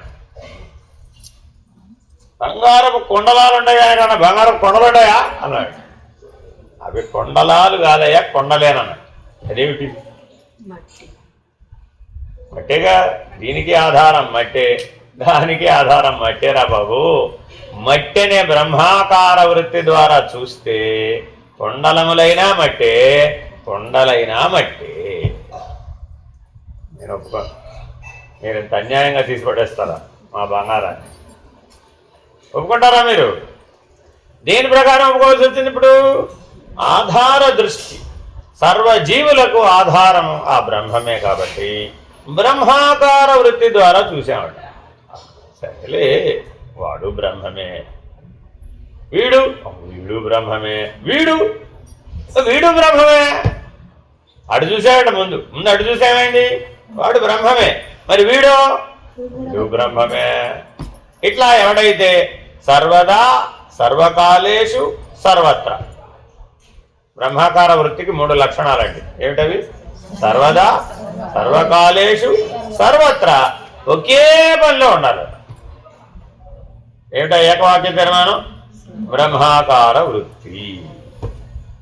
అమ్మ ఏం చేస్తుంది నాన్న అని అడిగాం. ఏం చెప్పాడు? అమ్మ అన్నం వండుతుంది అన్నారు. ఆవిడని అడిగాం. ఆవిడేం చెప్పింది? నైవేద్యం వండుతున్నానండి, ప్రసాదం వండుతున్నానండి. లేకపోతే మళ్ళా ప్రసాదం తినే ఆయన అడిగాం. ఏం తింటున్నావయ్యా? ఈయనేమన్నాడు? అన్నాడు. మరి ఇందులో ఏది కరెక్ట్? అన్నీ కరెక్ట్ కాదు. బ్రహ్మాకార వృత్తి మాత్రమే కరెక్ట్. అన్నం బ్రహ్మేసి అన్న ఒక్క సూత్రమే కరెక్ట్. వ్యవహారం దృష్ట్యా కానీ పైన 5 భేదాలు చెప్పాయి. ఆ 5 భేదాలు మళ్ళా ఉపమానాలు తిరిగి ప్రశ్న అడిగితే తిప్పి చెప్పడం లేదు. 5 భేదాలు లేవు. బ్రహ్మాకార వృత్తి చేత ఆ 5 భేదాలు లేకుండా పోతాయి. కార్యకారణత నిత్యమాస్తే ఘట మృత్యోర్యథా తథైన శృతియుక్తిభ్యాం ప్రపంచ బ్రహ్మణోరిహ. ఘటము మృత్తిక ఈ రెంటి కార్యకారణత్వం నిత్యమైనది. ఘట కార్యము, మృత్తిక కారణం. ఘటం కార్యము, మృత్తిక కారణం. అట్లాగే ఈ జగత్తు పరబ్రహ్మల యొక్క కార్యకారణత్వం కూడా నిత్యమైనది అనే విషయం మనకు శృతి ద్వారా యుక్తి ద్వారా తెలుస్తూనే ఉంది. అంటే ఘటాదుల్లో కారణ రూపంలో అంతటా ఎల్లప్పుడూ మృత్తిక ఉంటున్నట్లే ఈ జగత్తులో అంతటా ఎల్లప్పుడూ పరమాత్మ ఉండనే ఉంటుంది. అందుకని ఇందాక 3 లక్షణాలు ఏం చెప్పానండి? సర్వకాలేషు సర్వదా సర్వకాలేషు సర్వత్ర. అంతటా అంటే అర్థం ఆ 3 లక్షణాలు చెప్పుకోవాలన్నమాట. అప్పుడే అది అవుతుంది, లేకపోతే అవదు. పేరు చేయడానికి ఈ విషయమే శృతి ఛాందోగ్యోపనిషత్తు కార్యకారణ సంబంధం గురించి చెప్తోంది. 6వ అధ్యాయం 8వ ఖండం 7వ మంత్రంలో ఏషో తదాత్మ్యమిదగుం సర్వం తత్సత్యం న ఆత్మా తత్వమసి. ఈ మొత్తం మంత్రంలో ఉన్నటువంటి ఈ చివరి భాగాన్ని పట్టుకుని ఉపదేశ మంత్రం చేశాం. తత్వమసి మహావాక్యం ఈ మంత్రంలోదేనండి. ఈ జగత్తుకు మూల కారణంగా ఏ సూక్ష్మమైన సారాన్ని చెప్పామో అదే ఈ సమస్త జగత్తు. ఈ సూక్ష్మమైన సారమే ఆత్మ. అదే సత్యం చెప్పామో అదే ఈ సమస్త జగత్తు. ఆ సూక్ష్మ సారమే ఆత్మ. 2 సార్లు ఎందుకు చెప్పాడండి? నొక్కి వక్కాణిస్తున్నాడు అనమాట. అదే సత్యం అని చెప్పబడింది ఈ ఉపనిషత్తులోనే 3వ ఖండం 14వ మండలం 1వ మంత్రంలో సర్వం ఖల్విదం బ్రహ్మ, ఈ జగత్తంతా ఆ పరబ్రహ్మమే అని చెప్పబడింది. ఈ విధంగా శృతి ప్రమాణము ఘటాదుల్లో యుక్తి ప్రమాణము చూపించారు. కాబట్టి కారణత్వము కార్యత్వము 2 ఉన్నాయా 1 ఉందా అని అడుగుతున్నాడు. త్వం అన్న పదంలో కార్యకారణాలు ఉన్నాయి, తత్పదంలో లేవు. త్వం పదంలో ఏమున్నాయండి? కార్యకారణాలు ఉన్నాయి. ఒకటేమిటి? కారణత్వం. రెండవది ఏమిటి? కార్యత్వం. అర్థమైందండి? మీరు కూడా మీ జీవితం అంతా అనేక పనులు చేశారా చేయలేదా? చేశారా చేయలేదా? చేశారా చేయలేదా? చేశారా చేయలేదా? చేశారా చేయలేదా? చేశారు. ఎంత కష్టమో దీనికి ఆన్సర్ చెప్పడం. బ్రహ్మాకార వృత్తి. నేను పని చేశానండి, చేయలేదల్లా. బ్రహ్మాకార వృత్తి అనే పని చేశాను. చూడండి ఎంత బాగా ఆన్సర్ చేయవచ్చు. మీరేమన్నా పనులు చేశారా చేయలేదా అనగానే మన తెలివి ఎక్కడికి పోయింది? ఏదో ఒక పనులు ఫలితాలు లిస్ట్ అంతా చదివేస్తుంది లోపల. వెంటనే తెలివైన వాడు ఏం చెప్పాడా? చేశానండి బాబోయ్. చేయలేదల్లా. ఏం చేశానన్నాడు? బ్రహ్మాకార వృత్తి అనే పని చేశానండి. అదేమిటయ్యా నాకు ఎక్కడా పనులు జాబితాలో కనబడలేదే. అంతర్లీనంగా ఉన్నది, సారభూతమై ఉన్నది, ఆత్మగా ఉన్నది. ప్రతి పనిలోనూ బ్రహ్మాకార వృత్తి ఉందట, ప్రతి ఆలోచనలోనూ ఉన్నదట. అందుకని పరమాత్మ కర్మయోగంలో అకర్మణ్యత్వం కూడదంటాడు. పనిని వదిలిపెట్టమాకరా బాబు. ఎందుకని? పని వదిలేస్తే బ్రహ్మాకార వృత్తి పోతుంది అక్కడ. అర్థమైందండి? అందరూ ఏమనుకుంటారు? వీళ్ళకేం పని పాట లేదండి, హాయిగా మళ్ళాగా పని చేసుకోవచ్చు కదా, అన్నీ మూట కట్టేసి సత్యలోకం చూసినట్టుగా బ్రహ్మానుభూతిలో కూర్చొని ప్రశాంతంగా కళ్ళు ఎక్కడ చూస్తున్నాయో తెలియదు, ఒళ్ళు ఎక్కడ ఉందో తెలియదు, బయట బాహ్య స్పృహ ఉన్నదో, ఉన్నారో లేదు, పోయారో లేదు తెలియదు, ఏం చేస్తున్నారో తెలియదు. వీళ్ళంతా ఇంతసేపు కూర్చుని 12 గంటలు లేవకుండా కూర్చుంటారు, ఏమిటో తెలియదు. ఏం చేస్తున్నారో లేపండి. ఓ పని చేసి వచ్చానయ్యా, ఇప్పుడు నేను ఏం చేసి వచ్చాను? బ్రహ్మాకార వృత్తి. నువ్వేం చేసావయ్యా? పొద్దు నుంచి ఎన్ని పనులు చేశానో తెలుసా? నువ్వేమో లేకుండా వాడి దగ్గర కూర్చున్నావు నాకు అర్థం కాదు అంది వీళ్ళ అమ్మాయి. ఇప్పుడు ఆవిడ మాత్రం ఏం చేసింది? ఆవిడ కూడా తెలిసినా తెలియకపోయినా చేసింది ఆ పని. తెలిసి చేస్తే జ్ఞానమైంది, తెలియక చేస్తే అజ్ఞానమైంది. తెలియక చేసినప్పుడు కార్యములు వేరే, ఫలములు వేరే, కారణములు వేరే. త్వం పదములకు ఎన్నో ఎడ్జెక్టివ్స్ పెరిగిపోయింది. వాటన్నింటిలో ఉన్నది త్వం పదమే, నేనే. అంతేనా కాదా? ఆ చదువుగా ఆ ప్రోగ్రెస్ రిపోర్ట్ ఎవరిదండి? నాదే. ఎవరు రాశారు ఆ పరీక్షలు? నేనే. ఎవరికి వచ్చినాయి ఆ మార్కులు? నాకే. ఎవరు స్కూల్ ఫస్ట్? నేనే. ఎవరు క్లాస్ ఫస్ట్? నేనే. ఎవరు దేశం ఫస్ట్? నేనే. ఏమిటయ్యా అదంతా? బ్రహ్మాకార వృత్తిరా నాయన. నేను బ్రహ్మం. అదేమిటండి? ఆ లెక్కన మీరు ఇప్పుడు అందరు దుర్జనుల్ని సపోర్ట్ చేసినట్టేనా కాదా? దుర్మార్గులు కూడా బ్రహ్మమేనంటారా మీరు? జైల్లో ఉన్న వాళ్ళందరూ కూడా బ్రహ్మమేనంటారా మీరు? లోక కంటకులను కూడా మీరు బ్రహ్మమని అంటున్నారా? భాగవతంలో ప్రహ్లాదుడు చెప్పాడండి, ప్రేమచే హరిని స్మరించక నేనుండలేను, వైరముచే హరిని తలవక నీ ఉండలేవు. వేరసిద్ధరం చేస్తే నోపనే కదా అంటాడు. ఎంత తెలివైన వాడు, ఎంత గొప్ప సూత్రం అనండి. ఏమయ్యా నువ్వేమో హరి ఎక్కడ? హరి ద్వేషం చేత నువ్వు హరిని మరువలేకుంటేవి, నేనేమో ప్రేమ చేత హరిని మరువలేకున్నాను. ఏదైదేమయ్యా నువ్వు ఎలా తలిచినా అది హరికే చేరుతుంది. కాబట్టి సారభూతమైనటువంటి లక్షణం మారదు, గుర్తుపెట్టుకోవాలండి. Very very important. సారభూతమైనటువంటి ఆత్మ మారదు. కాబట్టి జననం నుంచి మరణం వరకు నువ్వు ఒక్క పనే చేస్తున్నావయ్యా. ఏమిటది? బ్రహ్మాకార వృత్తి. కాబట్టి దానికి ఆకార భేదం లేదు. బ్రహ్మాకార వృత్తికి ఏమైనా అడ్డం ఉందా? పొడుగ్గా ఉన్న వాళ్ళే బ్రహ్మాకార వృత్తికి పనికొస్తారు అలా ఏమైనా చెప్పారేమిటి? పొట్టిగా ఉన్నవాళ్ళు పరిగారు. బ్రాహ్మణులకు పుట్టిన వాళ్ళే పనికొస్తారు. కుల వర్గ జాతి భేదములు లేవు. ఏమీ లేవండి. మన దగ్గర 5 భేదాలు ఉంటాయండి మామూలుగా స్థూలంలో. కుల వర్గ జాతి లింగ వ్యవహార. ఈ 5 స్థూల భేదాలు అంటారండి. ఎప్పుడు గుర్తుపెట్టుకోండి, సూక్ష్మ భేదాలు కావు. స్థూలంలో ఈ 5 ఉంటాయి అన్నమాట. ఏమిటవి? కుల వర్గ జాతి లింగ వ్యవహార భేదాలు. ఈ 5 భేదాలను పరిగణించడు బ్రహ్మము. ఇవి అసలు లేనే లేవు. దేని దృష్ట్యా లేవు? ఆకాశ దృష్ట్యా ఉన్నాయా? ఆకాశాన్ని ఏ కులం అంటావు? లేదు. పంచభూతాలను ఏం కులం అంటావు? లేదు. పంచభూతాలను వ్యాపించినటువంటి చైతన్యాన్ని ఏం కులం అంటావు? లేదు. మరి ఆ తత్వ సముదాయంలో ఏది కులం అంటావు? కులము లేదు, జాతి లేదు, ఇంకేం లేదండి, వర్గం లేదు, ఇంకేం లేదు, లింగ భేదం లేదు, వ్యవహార భేదం కూడా లేదు. అవన్నీ కూడా బ్రహ్మం అనేటటువంటి సమత్వాన్నే కలిగి ఉన్నాయి. కాబట్టి బ్రహ్మాకార వృత్తికి ఈ 5 భేదాలు వర్తించవు. గృహ్యమాణే ఘటే యద్వస్మృత్తికా భాతి వైబలాత్ వీక్ష్యమాణే ప్రపంచేపి బ్రహ్మైవా భాతి భాసురం. Very important. బ్రహ్మైవా భాతి భాసురం. మనం ఒక ఘటాన్ని, కొండను చూసినప్పుడు ఆ ఘటంలో మనకు మృత్తిక యొక్క ప్రతీతి బలంగానే కలుగుతోంది. అలాగే ఈ ప్రపంచాన్ని చూసినప్పుడు ఈ ప్రపంచంలో పరబ్రహ్మమే స్పష్టంగా భాషిస్తుంది. మనం కొండను చూసినప్పుడు, దాన్ని పట్టుకున్నప్పుడు కొండకు కారణమైన మట్టి ఆ కొండ ఆకారంలో స్పష్టంగానే కనిపిస్తుంది. ఆ ఘటానికి కారణం మట్టి అనే భావం కలుగుతుంది.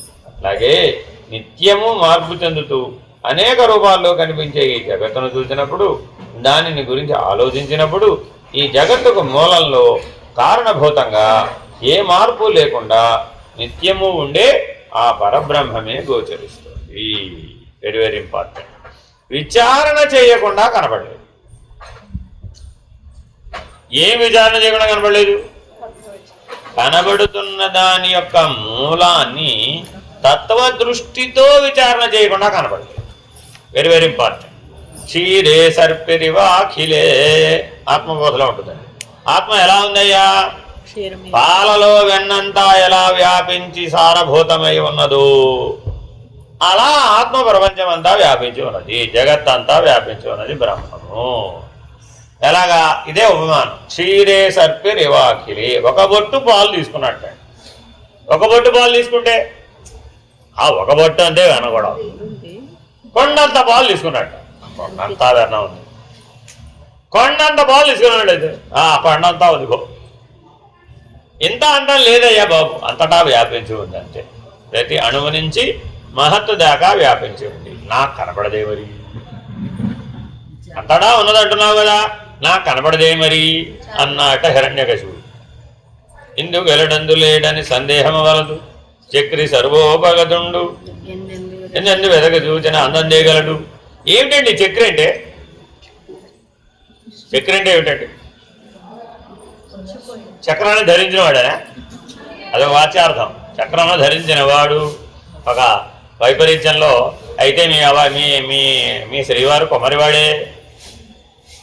గోపికలు ఆడతారనమాట.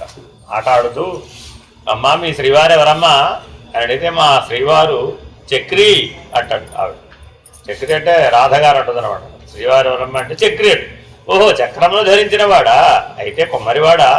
ఆయన చక్రమనే తిప్పుతాడు కదా అంటే హాస్యం అంటున్నాడు. అంటే దాని అర్థం ఏంటంటే చక్రీయ భ్రమణమైన వాటన్నింటికి ఆధారభూతుడు. చక్రీయమైన వాటన్నింటికి ఆయనే ఆధారభూతుడు కాబట్టి ఆయన చక్రి. ఇది లక్ష్యార్థం. అర్థమైందండి? కాబట్టి ఇందుగలడందు లేడని ఈయనంటే ఆయన ఏమన్నాడు? ఇందుగలడందు లేడన్నా ఇందుగలడేమో చూపు అన్నాడు ఆయన. నీకెందుకే డౌట్? ఎవ్రీవేర్ హీజ్ అంటే ఎవ్రీవేర్ హీజ్ కాదు, ఇక్కడ ఉన్నాడో లేదు చెప్పు ముందు. అందుకని మీరు ఎవరైనా నేను బ్రహ్మాకార వృత్తిలో ఉన్నానని ఇంటికి చెప్పారు అనుకోండి, అప్పుడు మీ వాళ్ళు ఏమంటారు? ఇక్కడ ఉన్నాడో చెప్పు ముందు, అంతేనా కాదా? అప్పుడు మరి మీరు నారసింహుని రప్పించగలగాలి. ఇప్పుడు నారసింహుడు హిరణ్యకశిపుడు కోసం వచ్చారంటాడా, ప్రహ్లాదుడి కోసం వచ్చారంటారా? నారసింహావతారానికి హిరణ్యకశిపుడు కారణమా, ప్రహ్లాదుని భక్తి కారణం? హిరణ్యకశిపుని దుశ్చేష్టల కారణం వల్ల నారసింహావతారం వచ్చిందంటారా? లేదా ప్రహ్లాదుని యొక్క అనన్య భక్తి యొక్క ప్రభావం చేత హిరణ్యకశిపుడు ఆవిర్భవించాడు. అది కాదండి, దేవుడు అవతరించాలంటే సామాన్యమైన విషయం కాదండి. దేవతలందరూ వెళ్ళి మొరబెట్టుకోవాలి, భూదేవితో సహా వెళ్ళి మొరబెట్టుకోవాలి. సృష్టి అంతా అల్లకల్లోలం అయిపోయిందట. ఆ సృష్టి యొక్క బ్యాలెన్స్ తప్పిపోయిందట. ఆ బ్యాలెన్స్ ఎప్పుడైతే తప్పిపోయిందో ఎవరిని బ్రహ్మాకార వృత్తి చేయనివ్వడం లేదు ఆయన. ఎక్కడ అడ్డగించాడయ్యా అంటే ఎవరిని ఆ బ్రహ్మజ్ఞానాన్ని పొందనివ్వకుండా నిరోధించాడు. ఆయన ఎవరు? ఆయన లేనేలేడు, నేనే బ్రహ్మం అన్నాడు. ఈయన కూడా బ్రహ్మమే, ఈయనే బ్రహ్మం అనకూడదు. మీరు కూడా ఇంటికి వెళ్ళి ఏం చేసేసారు? నేనే బ్రహ్మం అన్నారు. ఇంటికి వెళ్ళి రావడవచ్చు వాళ్ళే అంటారు అప్పుడు. అలాగే అంతే సంగతి. గోవింద నారాయణ. నెక్స్ట్ టైం నీకు ఛాన్స్ నో, బిగ్ నో అక్కడ. కాబట్టి ఇలా ఆకార భేదం, వ్యవహార భేదం, వినియోగ భేదం. చూడండి, ఎక్కడ పడితే అక్కడ ప్రతి చోట ఏం కనబడుతుంది? అయితే ఆకార భేదం, లేదంటే వినియోగ భేదం, లేదంటే వ్యవహార భేదం, ఇంకా లక్షణ భేదం. ఆడవాళ్ళు మాత్రమే అమ్మవారు ఏంటండి? ఎందుకని ఆడవాళ్ళని మాత్రమే అమ్మవారికి పోలుస్తారండి? ఆలోచించండి. ఎప్పుడు చూసినా మిమ్మల్ని మాత్రమే జగన్మాతతో పోలుస్తారు. ఎంత అన్యాయం అండి, నాకు అర్థం కాదు. ఏం కాదు అంటే మీరు అప్పుడు అక్కడ ఏం పాటించారు? ఈ భేదాలన్నీ పాటించారు. ఆకార భేదం పాటించారు, వ్యవహార భేదాన్ని పాటించారు, వినియోగ భేదాన్ని పాటించారు, లక్షణ భేదాన్ని పాటించారు, స్థితి భేదాన్ని కూడా పాటించారు. ఎంత అన్యాయంగా మాట్లాడుతూ మేము సమత్వంలో మాట్లాడుతున్నామంటారా? మేము మాత్రమే జగన్మాత వారసులు అంటారేమిటి? మిగిలిన వాళ్ళు కాదా? ఆవిడ ఆదిశక్తి కదా, సృష్టికి ఆది స్వరూపిణి కదా. సృష్టిలో ఎవరు లేరు?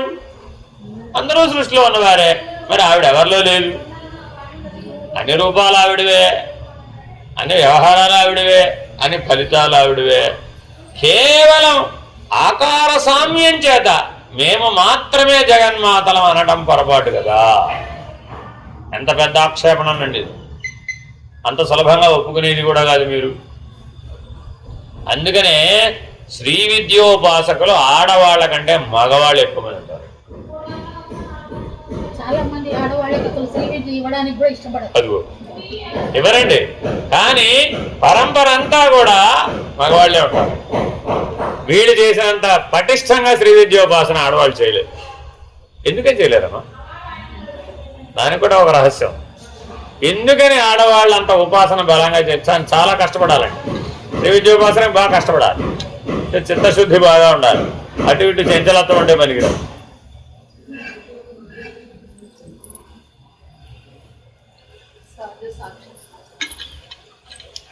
నేను ఆల్రెడీ అదే కదా, ఇప్పటికి మళ్ళీ ఉపాసన చేయడం అనుకుంటుందండి.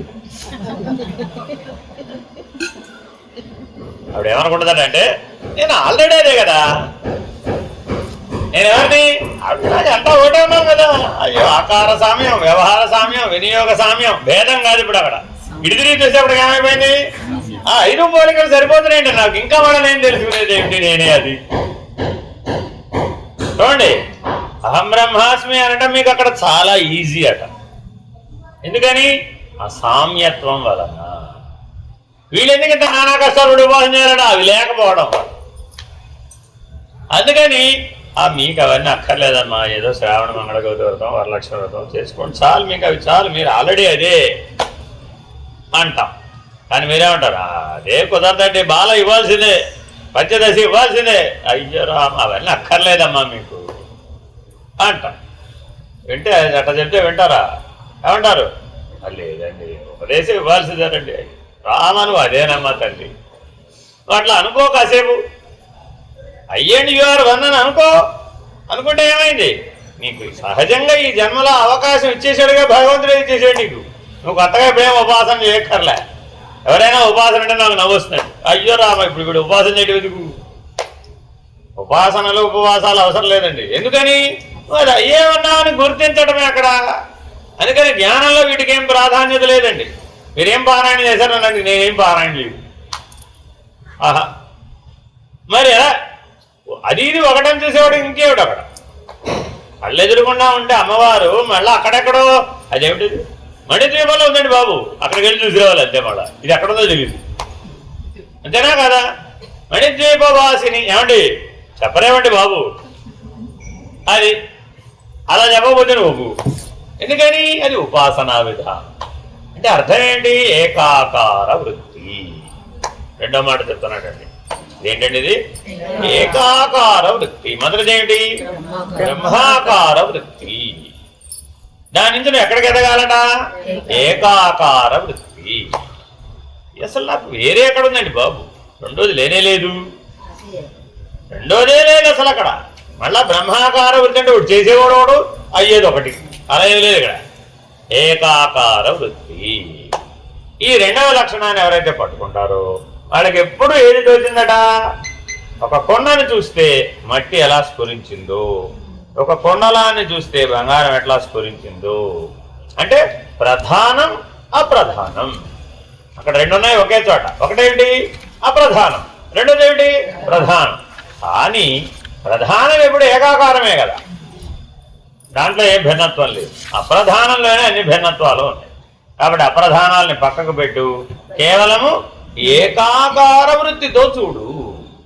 సదైవాత్మో విశుద్ధోపి యశుద్ధో భాతి వై సదా యథైవ ద్వివిధారజ్ఞానినో అజ్ఞానినో అనిశం. ఏమండి, ఇద్దరున్నారట. ఒకడెవడు? జ్ఞాని. ఇంకొకడెవడు? అజ్ఞాని.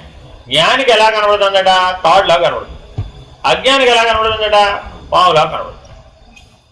ఇద్దరికీ ఉన్న వస్తువు వేరేనా? వస్తు భేదం ఉందా? ఆకార భేదం ఉందా? వినియోగ భేదం ఉందా? వ్యవహార భేదం ఉందా? లక్షణ భేదం ఉందా? స్థితి భేదం ఉందా? ఏమీ లేవు. కానీ వీడికి అలాగా, వాడికి ఇలాగా తోచిందట. అంతే. ఎందుకు తోస్తుంది అలాగా అని అడిగితే వాడిలో విశుద్ధము అనే లక్షణం లేకపోవడం. విశుద్ధం అనేటటువంటి లక్షణం కనుక ఉన్నట్టయితే శుద్ధాత్మా నీలవస్త్రాది. శుద్ధాత్మ ఎటువంటిదయ్యా? పటికం వంటిది. దానికి ఏ రంగు లేదురా బాబు. Very very important. ఆత్మ అనేది ఎల్లప్పుడూ విశుద్ధమైనదే అయినప్పటికీ అది ఎల్లప్పుడూ అపవిత్రంగానే కనిపిస్తుంది. ఇదేమని అంటే అర్థం ఏంటి? ఇంకో ఉపమానం చెప్పారు పరమహంస. ఏమండి, నాకు కొద్దిగా గురు ఉపదేశం చేయండి స్వామి అని అడిగారు. ఎవరిని? పరమహంస గారు. అడిగితే ఏం చెప్పాలి మరి? ఇప్పుడు ఏం చెప్పాలి? ఆ గంగానది ఒడ్డుకి వెళ్ళి స్నానం చేసిరా పో అన్నారట. ఆయన ఉన్నది కలకత్తాలో కదా. మరి గంగానదికి వెళ్ళి స్నానం చేసిరామంటే వెళ్ళొచ్చాడు. ఏం చూసి వచ్చావు అని అడిగారు. ఏమనండి బాబు, దారంతా దుర్గంధం, అంతా మురికి వ్యవహారం, అంతా అట్టా ఉంది, ఇట్టా ఉంది, అట్టా ఉంది. ఏదో మీరు చెప్పారు కాబట్టి ఎలా వెళ్ళి ఆ గంగానదిలో మునిగి వచ్చేసారండి బాబు. ఆ గంగానదిలో ఇవన్నీ వెళ్ళి గంగానదిలో కలిసిపోతున్నాయండి బాబు. ఎట్లా స్నానం చేస్తున్నారో ఏమిటో అని చెప్పాడు. ఇప్పుడు కనబడిందేగా చెప్పాడు. కనబడింది చెప్పాడా? కనబడిందే చెప్పాడు. అంతేనా కదా? ఇప్పుడు ఇలా చెప్పిన వాడికి ఏమైనా ఉపదేశం ఇవ్వాలి? పైగా ఏం కావాలి ఉపదేశం? తత్వమసి ఏకగా ఎలా చెప్తారంటే ఆయన ఏమన్నాడంటే, ఏమయ్యా స్వర్గంలో ఉన్న గంగా భూమి మీదకి దిగొచ్చింది కదా, అప్పుడు భూమి మీద ఉన్న నీరంతా గంగే కదా, అది ఎలా ఉంటే మాత్రమే గంగే కదా అని సూటిగా అడగొచ్చుగా. మీ అమ్మ బాగా అందంగా ఉంటుందా అని అడిగాడు. పరమహంస గొప్పతనం అండి. మీ అమ్మ బాగా అందంగా ఉంటుందా? మా అమ్మ ఏం బాగోదండి, నేను అలాగనే ఉంటున్నాను. వాళ్ళ అమ్మలాగా వీడున్నాడా? వీడిలాగా వాళ్ళ అమ్మ ఉందే? ఆలోచించండి. చెప్పినవాడు ఎట్లా చెప్పాడట? మీ అమ్మ బాగా అందంగా ఉంటుంది, ఏం బాగోదండి, నాలాగా ఏమి బాగోదండి అన్న. అంటే బాగున్న వాళ్ళందరినీ మీ అమ్మ అంటావా అయితే అన్న. బాగున్న వాళ్ళందరినీ మీ అమ్మ అంటా కుదురుతుందా? కుదరదు కదా. కాబట్టి నీలో ఎక్కడో ఇది పవిత్రం, ఇది అపవిత్రం అనే భేద దృష్టి ఉన్నది. కానీ ఎక్కడైతే బ్రహ్మము ఉపాసించబడుతుందో, ఎక్కడైతే ఏకాకార వృత్తి ఉన్నదో అది బ్రహ్మమే అయి ఉన్నప్పుడు దానికి పవిత్రం అపవిత్రం అనే ద్వంద్వాలు ఎలా వచ్చినాయి? రాలేదు కదా. కాబట్టి ఆత్మ ఎప్పుడు అపవిత్రమైందా? స్టేట్మెంట్ ఎలా ఇచ్చారు చూడండి. కరెక్టేనా? కరెక్ట్. ఎందుకు కాదు? గంగ ఆకాశంలో ఉన్నాడు పవిత్రం, భూమి మీదకి దిగడంతోనే అపవిత్రమైంది. హరిపాదోద్భవ గంగ అక్కడ ఉన్నప్పుడు బ్రహ్మాండంగా అవుదట, అసలు బయటికే రాలేదట. ఎలా హరిపాదోద్భవ గంగ అయిందో తెలుసా మీకు? వృత్తాంతం తెలుసా? ఆవిడ దిగి వస్తుందట. దిగి వస్తూ ఉంటే ఇంతలో ఇక్కడ వామనావతారం జరుగుతుందట. ఈ వామనావతారం జరిగితే నేను ముల్లోకాలు ఆక్రమించాడట. ఆ ముల్లోకాలు ఆక్రమించిన పాదముల మించి ఆవిడ ప్రవహించిందట. అందుకని ఆ బ్రహ్మ గడిగిన పాదము, హరిపాదోద్భవ గంగ ఇత్యాదులన్నీ ఆ పేర్లన్నీ ఆవిడకు వచ్చాయి. అదేనండి, ఆ హరిపాదోద్భవ గంగ అలా వచ్చిందట. మరి అలాంటి విష్ణుదేవుని పాదముల మించి ప్రవహించిన గంగ ఏదో నువ్వు పంపించినటువంటి మురికి వల్ల అపవిత్రం అయిపోయిందంటే నువ్వు పంపించిన మురికి ఎంత, ఆకాశానికి వచ్చిన గంగ ఎంత? ఇది ఎప్పటికైనా అపవిత్రం అవుతుందే? అవుతుగా. ఒక్కసారి శివుని జటాచూటం విధించాడు అంతే. ఏమైనప్పుడు గంగకు వరదలు వచ్చాయి. గంగకు వరదలు వస్తే ఈ అపవిత్రత ఏమైపోయింది? అదేమిటి, సంవత్సరం పాటు ఆ గంగా నది ఉన్నటువంటి పట్టణాలన్నీ అందులోకే కదా అపవింది. ఎవరు సరి చేశారు? ఆది దైవికం. మనం ఆధ్యాత్మికంలో ఆది భౌతికంలో చేసేటటువంటి అపవిత్రతలన్నింటినీ అది దైవికం సరిచేస్తుంది. పవిత్రమా అపవిత్రమా? మూడుగా చూడడమే అపవిత్రం. త్రిపుటియే అపవిత్రం. ఆత్మని ఇప్పుడు మనం ఇక్కడ ఎలా చూస్తున్నామట? మూడుగా చూస్తున్నాం.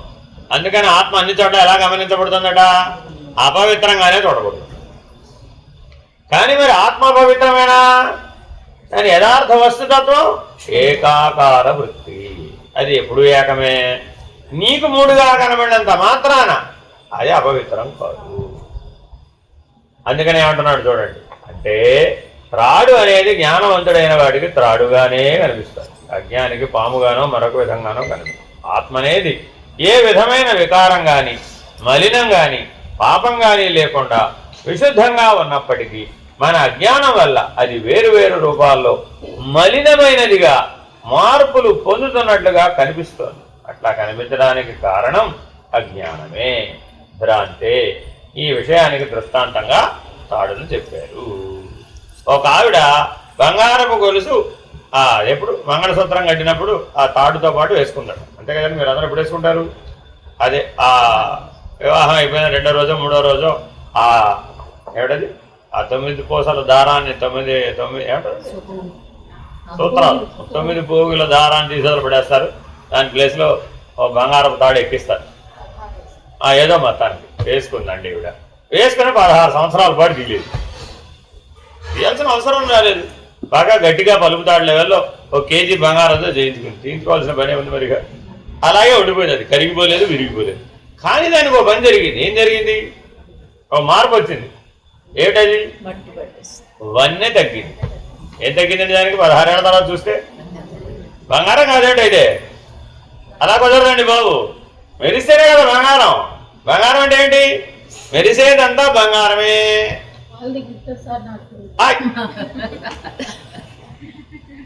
All that glitters is not gold. Not glitter కూడా గోల్డ్. మెరవకపోయినా అది బంగారమేనమ్మా. ఎలా తెలుసు నీకు? నేనే కదండి పట్టుకెళ్ళావు బంగారం షాప్ పట్టుకెళ్ళి. ఏంటమ్మా ఇదేదో బంగారం గొలుసులాగా లేదే, ఏం మెరవడం లేదు, ఇత్తడి గొలుసులాగా ఉందన్నట్టు వాడు దాన్ని చూసి. ఎందుకని 16 ఏళ్ళు అయింది, మరి మెరుపు పెట్టించలేదు. అందుకనే మీరేం చేస్తుంటారు? ఇలాంటి ప్రమాదం రాకూడదని సంవత్సరానికి ఒకసారి దానికి మెరుపు పెట్టిస్తుంది. శ్రావణ మాసం రాగానే మొదటి పని ఏంటి? అన్యాయం పడుకొని ఎట్లా ఉన్నా వేసుకోవడం అని అంటావు. అందుకే అంత అపవిత్రంగా చూస్తుంది. మరి బంగారం మాలిన్యంతో కూడుకుని పని కనబడుతుంది అక్కడ. ఇప్పుడు ఏం చేయాలి మరి? ఇప్పుడు దాన్ని ఏం చేయాలి మరి? వాడు చెప్పాడు. మరి ఇప్పుడు మీ మెడలో ఉన్న గొలుసు కట్టిద్దే ఎందుకు నల్లగాయింది మరి? ఇప్పుడు అది దానికి అది ఏమన్నా వచ్చిందా? రాలేదుగా. మీరే దానికి ఆ మాలిన్యాన్ని సంక్రమించేది చేశారు. గట్టిగా మాట్లాడి అంతేనా కదా? మీరు 16 ఏళ్ల పాటు దాన్ని వేసుకుని దాని వన్నె తగ్గిపోయేది చేసి మీ వన్నె పెరిగేట్టుగా చేసుకుని మీకున్న మాలిన్యాన్ని దానికి అందించారు. ఎంత చేయమండి. మరి దీన్ని ఎలా పోగొట్టాలని వాడినాడు? దీన్ని మామూలుగా పోతల్లి, దీన్ని ఏకంగా కొలివులు వేయాల్సి, కొట్టం పెట్టాల్సి. అంటే అర్థం ఏమిటి? ఇప్పుడు జ్ఞానాగ్ని ద్వారా ఈ ఏకాకార వృత్తి బ్రాహ్మీభూత స్థితికి చేరుతుంది. కాబట్టి జ్ఞానాగ్నిని సంపాదించాలంటే ఏముండాలి? ఏకాకార వృత్తి ఉండాలి. కాబట్టి 3వ సొల్యూషన్ చెప్తున్నాడు. బ్రహ్మాకార వృత్తి, ఏకాకార వృత్తి జ్ఞానాగ్ని. మూడో స్థాయికి వచ్చేసాము. ఇప్పుడు ఎప్పుడైతే జ్ఞానాగ్ని అనే దశకు వచ్చేసామో అది సర్వదా పవిత్రం. అగ్నిస్వరూపం సర్వదా పవిత్రం. అది ఎక్కడన్నా ఉండనివ్వండి, ఆత్మ అగ్నిస్వరూపం. అది ఎలా అయినా ఉండనివ్వండి, ఎక్కడున్నా సరే. ఏమండి, చితాగ్ని. చితాగ్ని అంటే అక్కడికక్కడో వెళ్ళాం. ఏమిటది? ఏది? కాదు, అదే అక్కడ ఏ ఘాట్ అది? మణికర్ణికా ఘాటో హరిశ్చంద్ర ఘాట్కో వెళ్ళామండి. అక్కడ మరి చితాగ్ని కనబడిందండి. పవిత్రమా అపవిత్రమా? పవిత్రమే. అదేమిటి అగ్ని అపవిత్రమయ్యా బాబు? అగ్ని అపవిత్రం కాదురా నాయన. అపవిత్రమైన శవాన్ని కూడా పవిత్రం చేసేటటువంటి అగ్ని సంస్కారం. కాబట్టి అగ్ని సంస్కారం చేత ఏమైందయ్యా? సర్వాపవిత్రములు పవిత్రమైపోయినాయి. అంతే. ఈ ప్రపంచంలో ఏదైనా సరే అపవిత్రమని భావించబడే దానికి ఒకే ఒక సంస్కారం. నేను చేయాలని పట్టుకెళ్ళి అగ్ని సంస్కారం చేస్తే దానికి అన్ని అపవిత్రాలు పోయినాయి. కాబట్టి జీవుడు అజ్ఞాన స్వరూపుడు కదా. వాడికి ఎప్పుడు ఏం కనబడుతుంది? తాడు కనబడాలి, పాము కనబడు. ఇప్పుడు ఏం చేయాలి వాడిని? ఏం చేయాలి వాడిని? ఎత్తి అగ్ని సంస్కారం కాబట్టి ఎత్తి అగ్నిలో పడేస్తే గొడవ. దాని అర్థం స్థూలార్థం అని కాదు, ఏకాకార వృత్తి. అంటే సత్యత్వం ఎప్పుడు ఏకమే కదా. ఆ సత్యత్వ దర్శనం, ఆ సత్య దర్శనం పొందే ఏకాకార వృత్తి చేయడం ద్వారా సత్య దర్శనం కలగగానే జ్ఞానాగ్ని ప్రభవిస్తుంది. నీకు వెరీ వెరీ ఇంపార్టెంట్ అనమాట. ఈ స్టేజ్ మానవుడికి చాలా ఇంపార్టెంట్ అండి. జ్ఞానాగ్ని అనేది కనుక పుట్టినట్లయితే నీకు మూడవ సామర్థ్యం లభించింది. మొదటి బలం ఏంటండి? బ్రహ్మాకార వృత్తి. రెండవ బలం ఏకాకార వృత్తి. మూడవ బలం జ్ఞానాగ్ని. ఈ సర్వం జ్ఞానేన్ ధనం దహి ఆత్మబోధలో ఉంటుందండి. చాలా చాలా ఇంపార్టెంట్. ఏమిటయ్యా? సకల బ్రహ్మాండము కూడా దగ్ధమైపోతుంది.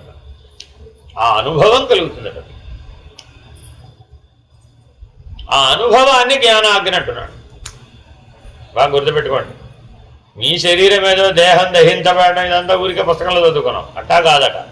సకల బ్రహ్మాండము దగ్ధమైపోతుంది. అందులో నేను కూడా దగ్ధం. నేను, నాది, సమస్తం, నా ప్రపంచం, నా వ్యవహారం, నా ఆకారం, నా వికారం, నా వినియోగం, నా వ్యవహారం, నా స్థితి, ఎన్ని భేదాలు చెప్పుకున్నావో, ఎన్ని సామ్యాలు చెప్పుకున్నావు, సమస్తం జ్ఞానాగ్నిలో భస్మీభూతమైంది. సర్వం జ్ఞానేంధనం దహి. అటువంటి జ్ఞానాగ్నిని ఎవడైతే పొందాడు వాడు జ్ఞానవంతుడు. వాడికి ఏం తోచిందట? తాడు తాడుగా కనబడింది. ఎంత పరిణామం చెంది ఏం కనబడిందండి? బ్రహ్మము బ్రహ్మముగా కనబడింది. తాడు తాడుగా కనబడడం అంటే అర్థం ఏంటి? అధ్యారోప అపవాదాభ్యాం ప్రపంచో నిష్ప్రపంచ ఉచ్యతే. దీనికి మూల సూత్రం ఇది. జ్ఞానాగ్నికి మూల సూత్రం ఏంటండి? అధ్యారోప అపవాదాభ్యాం ప్రపంచో నిష్ప్రపంచ ఉచ్యతే. ఏదైతే ఇప్పటి వరకు ఉందన్నావో అదంతా కూడా అధ్యారోప అపవాద సూత్రంగా గనక అపవాదం చేస్తే, ఆరోపితాన్ని గనక తీసేస్తే ఉన్నది అధిష్టాన చేతన బ్రహ్మమే అని నిరూపణ అవుతుంది. ప్రపంచో నిష్ప్రపంచ ఉచ్యతే. ఏదైతే ఇప్పటి వరకు ఉంది, మారిపోతుంది, పరిగెట్టిస్తోంది, పరిణామం చెందుతోంది, నన్ను పరిగెట్టిస్తోంది, నిన్ను పరిగెట్టిస్తోంది, ఎన్నెన్నో చెప్పవే. లక్షణ భేదాలు, ఇంకేంటంటే స్థితి భేదాలు, లేదా వస్తు భేదాలు, లేదా ఆకార భేదాలు, లేదా వ్యవహార భేదాలు, వినియోగ భేదాలు, ఎన్నెన్నో చెప్పావు కదా. అవన్నీ కూడా ఏమైంది? ప్రపంచో నిష్ప్రపంచ ఉచ్యతే. లేని అయిపోయింది. ఏ ఒక్క మార్పు చేత? ఒకే ఒకటి. అదేంటది? జ్ఞానాగ్ని. సర్వం జ్ఞానేంధనం దహి. జ్ఞానాగ్ని యందు సకల భేదములు భస్మీభూతమైపోయి కేవల అధిష్టాన చేతన బ్రహ్మము మాత్రమే శేషించినది. శేషించడం అంటే మిగిలింది. అంతేనా కాదా?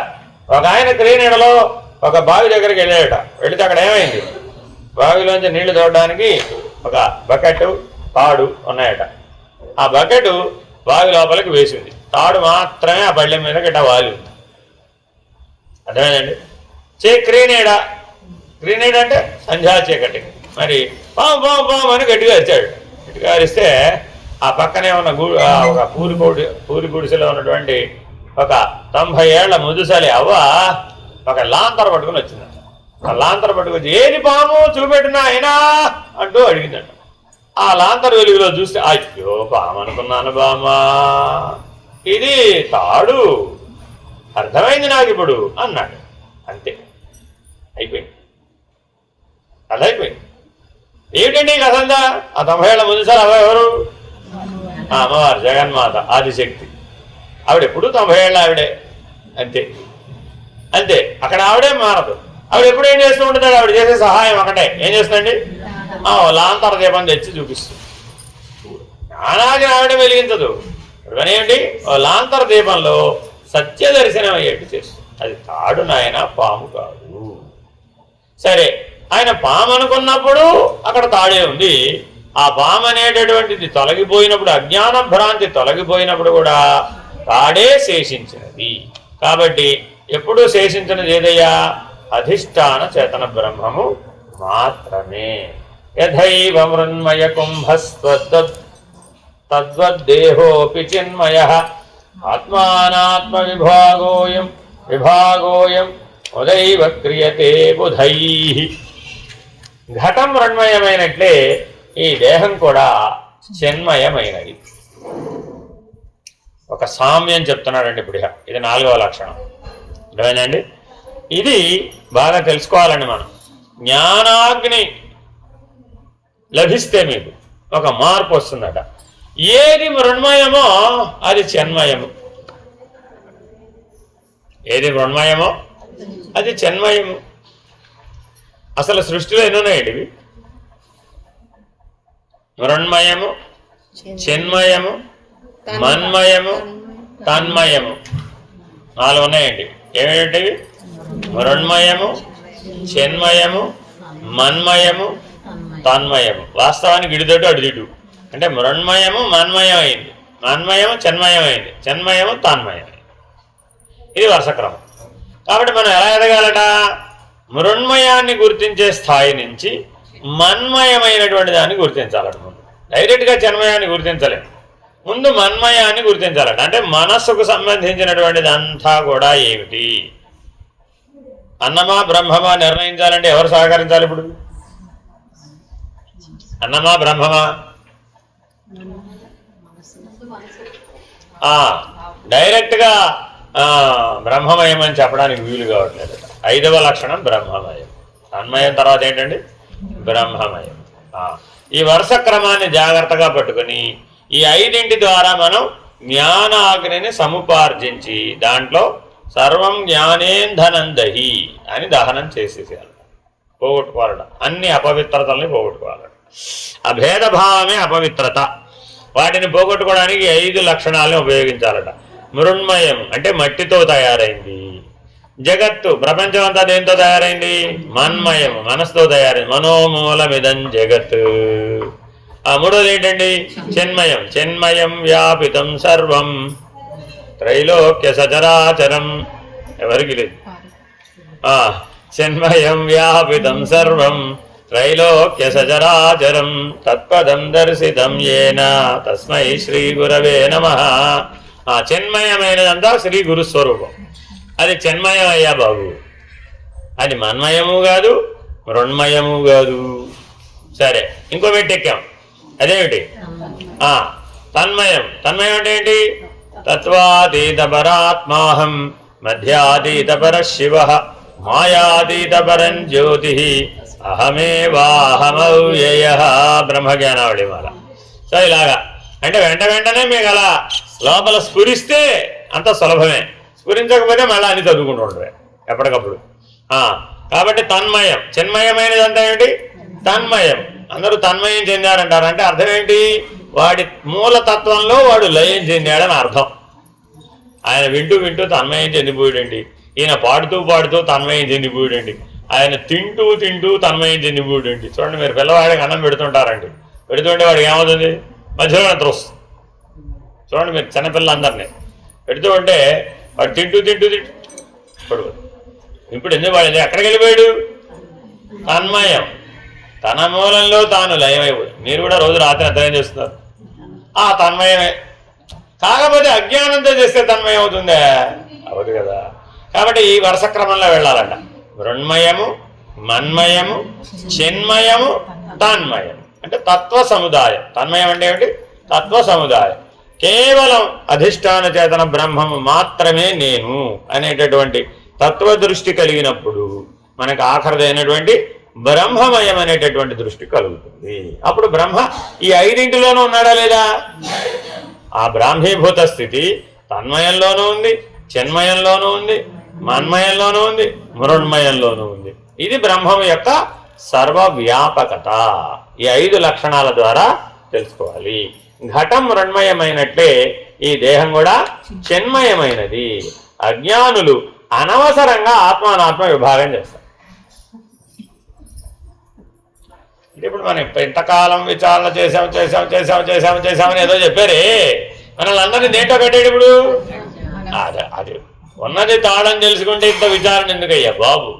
అంటే సత్యదర్శనం కలిగినటువంటి వాడికి ఇంత గుంజాటన లేదట. కొంతమంది చూడండి, బాగా గుంజాటన పొద్దున్నే సాయంత్రం దాకా దాన్ని అటులాగి ఇటులాగి అటుపీకి ఇటుపీకి చేస్తే కానీ సాయంత్రానికి కానీ తేల్చదు. అవునా కదా? కొంతమంది ఎలా తెలుస్తారు? ఫటాఫట్ అంతే, అటో ఇటో తెలిపోతుంది. అంతేనా కాదా? జీవుడా బ్రహ్మమా?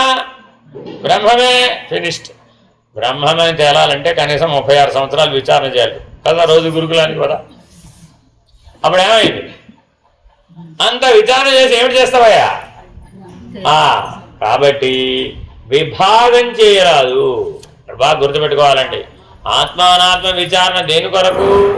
అనాత్మ యొక్క లేమితనాన్ని గుర్తించడానికే. ఉన్నది ఆత్మ.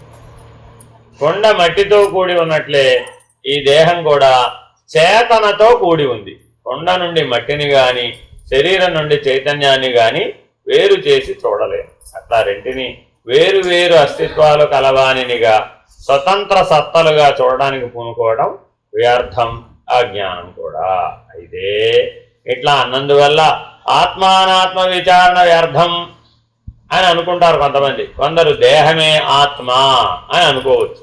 కాబట్టి దేహం ఆత్మ కాదు అని 70 నుంచి 74వ శ్లోకం వరకు తెలియజేస్తున్నారు. హరి ఓం శ్రీ గురుభ్యో నమః. హరి ఓం. పూర్ణమద పూర్ణమిదం పూర్ణాత్ పూర్ణముదచ్యతే పూర్ణస్య పూర్ణమాదాయ పూర్ణమేవావశిష్యతే. ఓం తత్సత్. ఓం శాంతి శాంతి శాంతి. హరి ఓం. శ్రీ గురుభ్యో నమః. హరి ఓం. నారాయణ నారాయణ.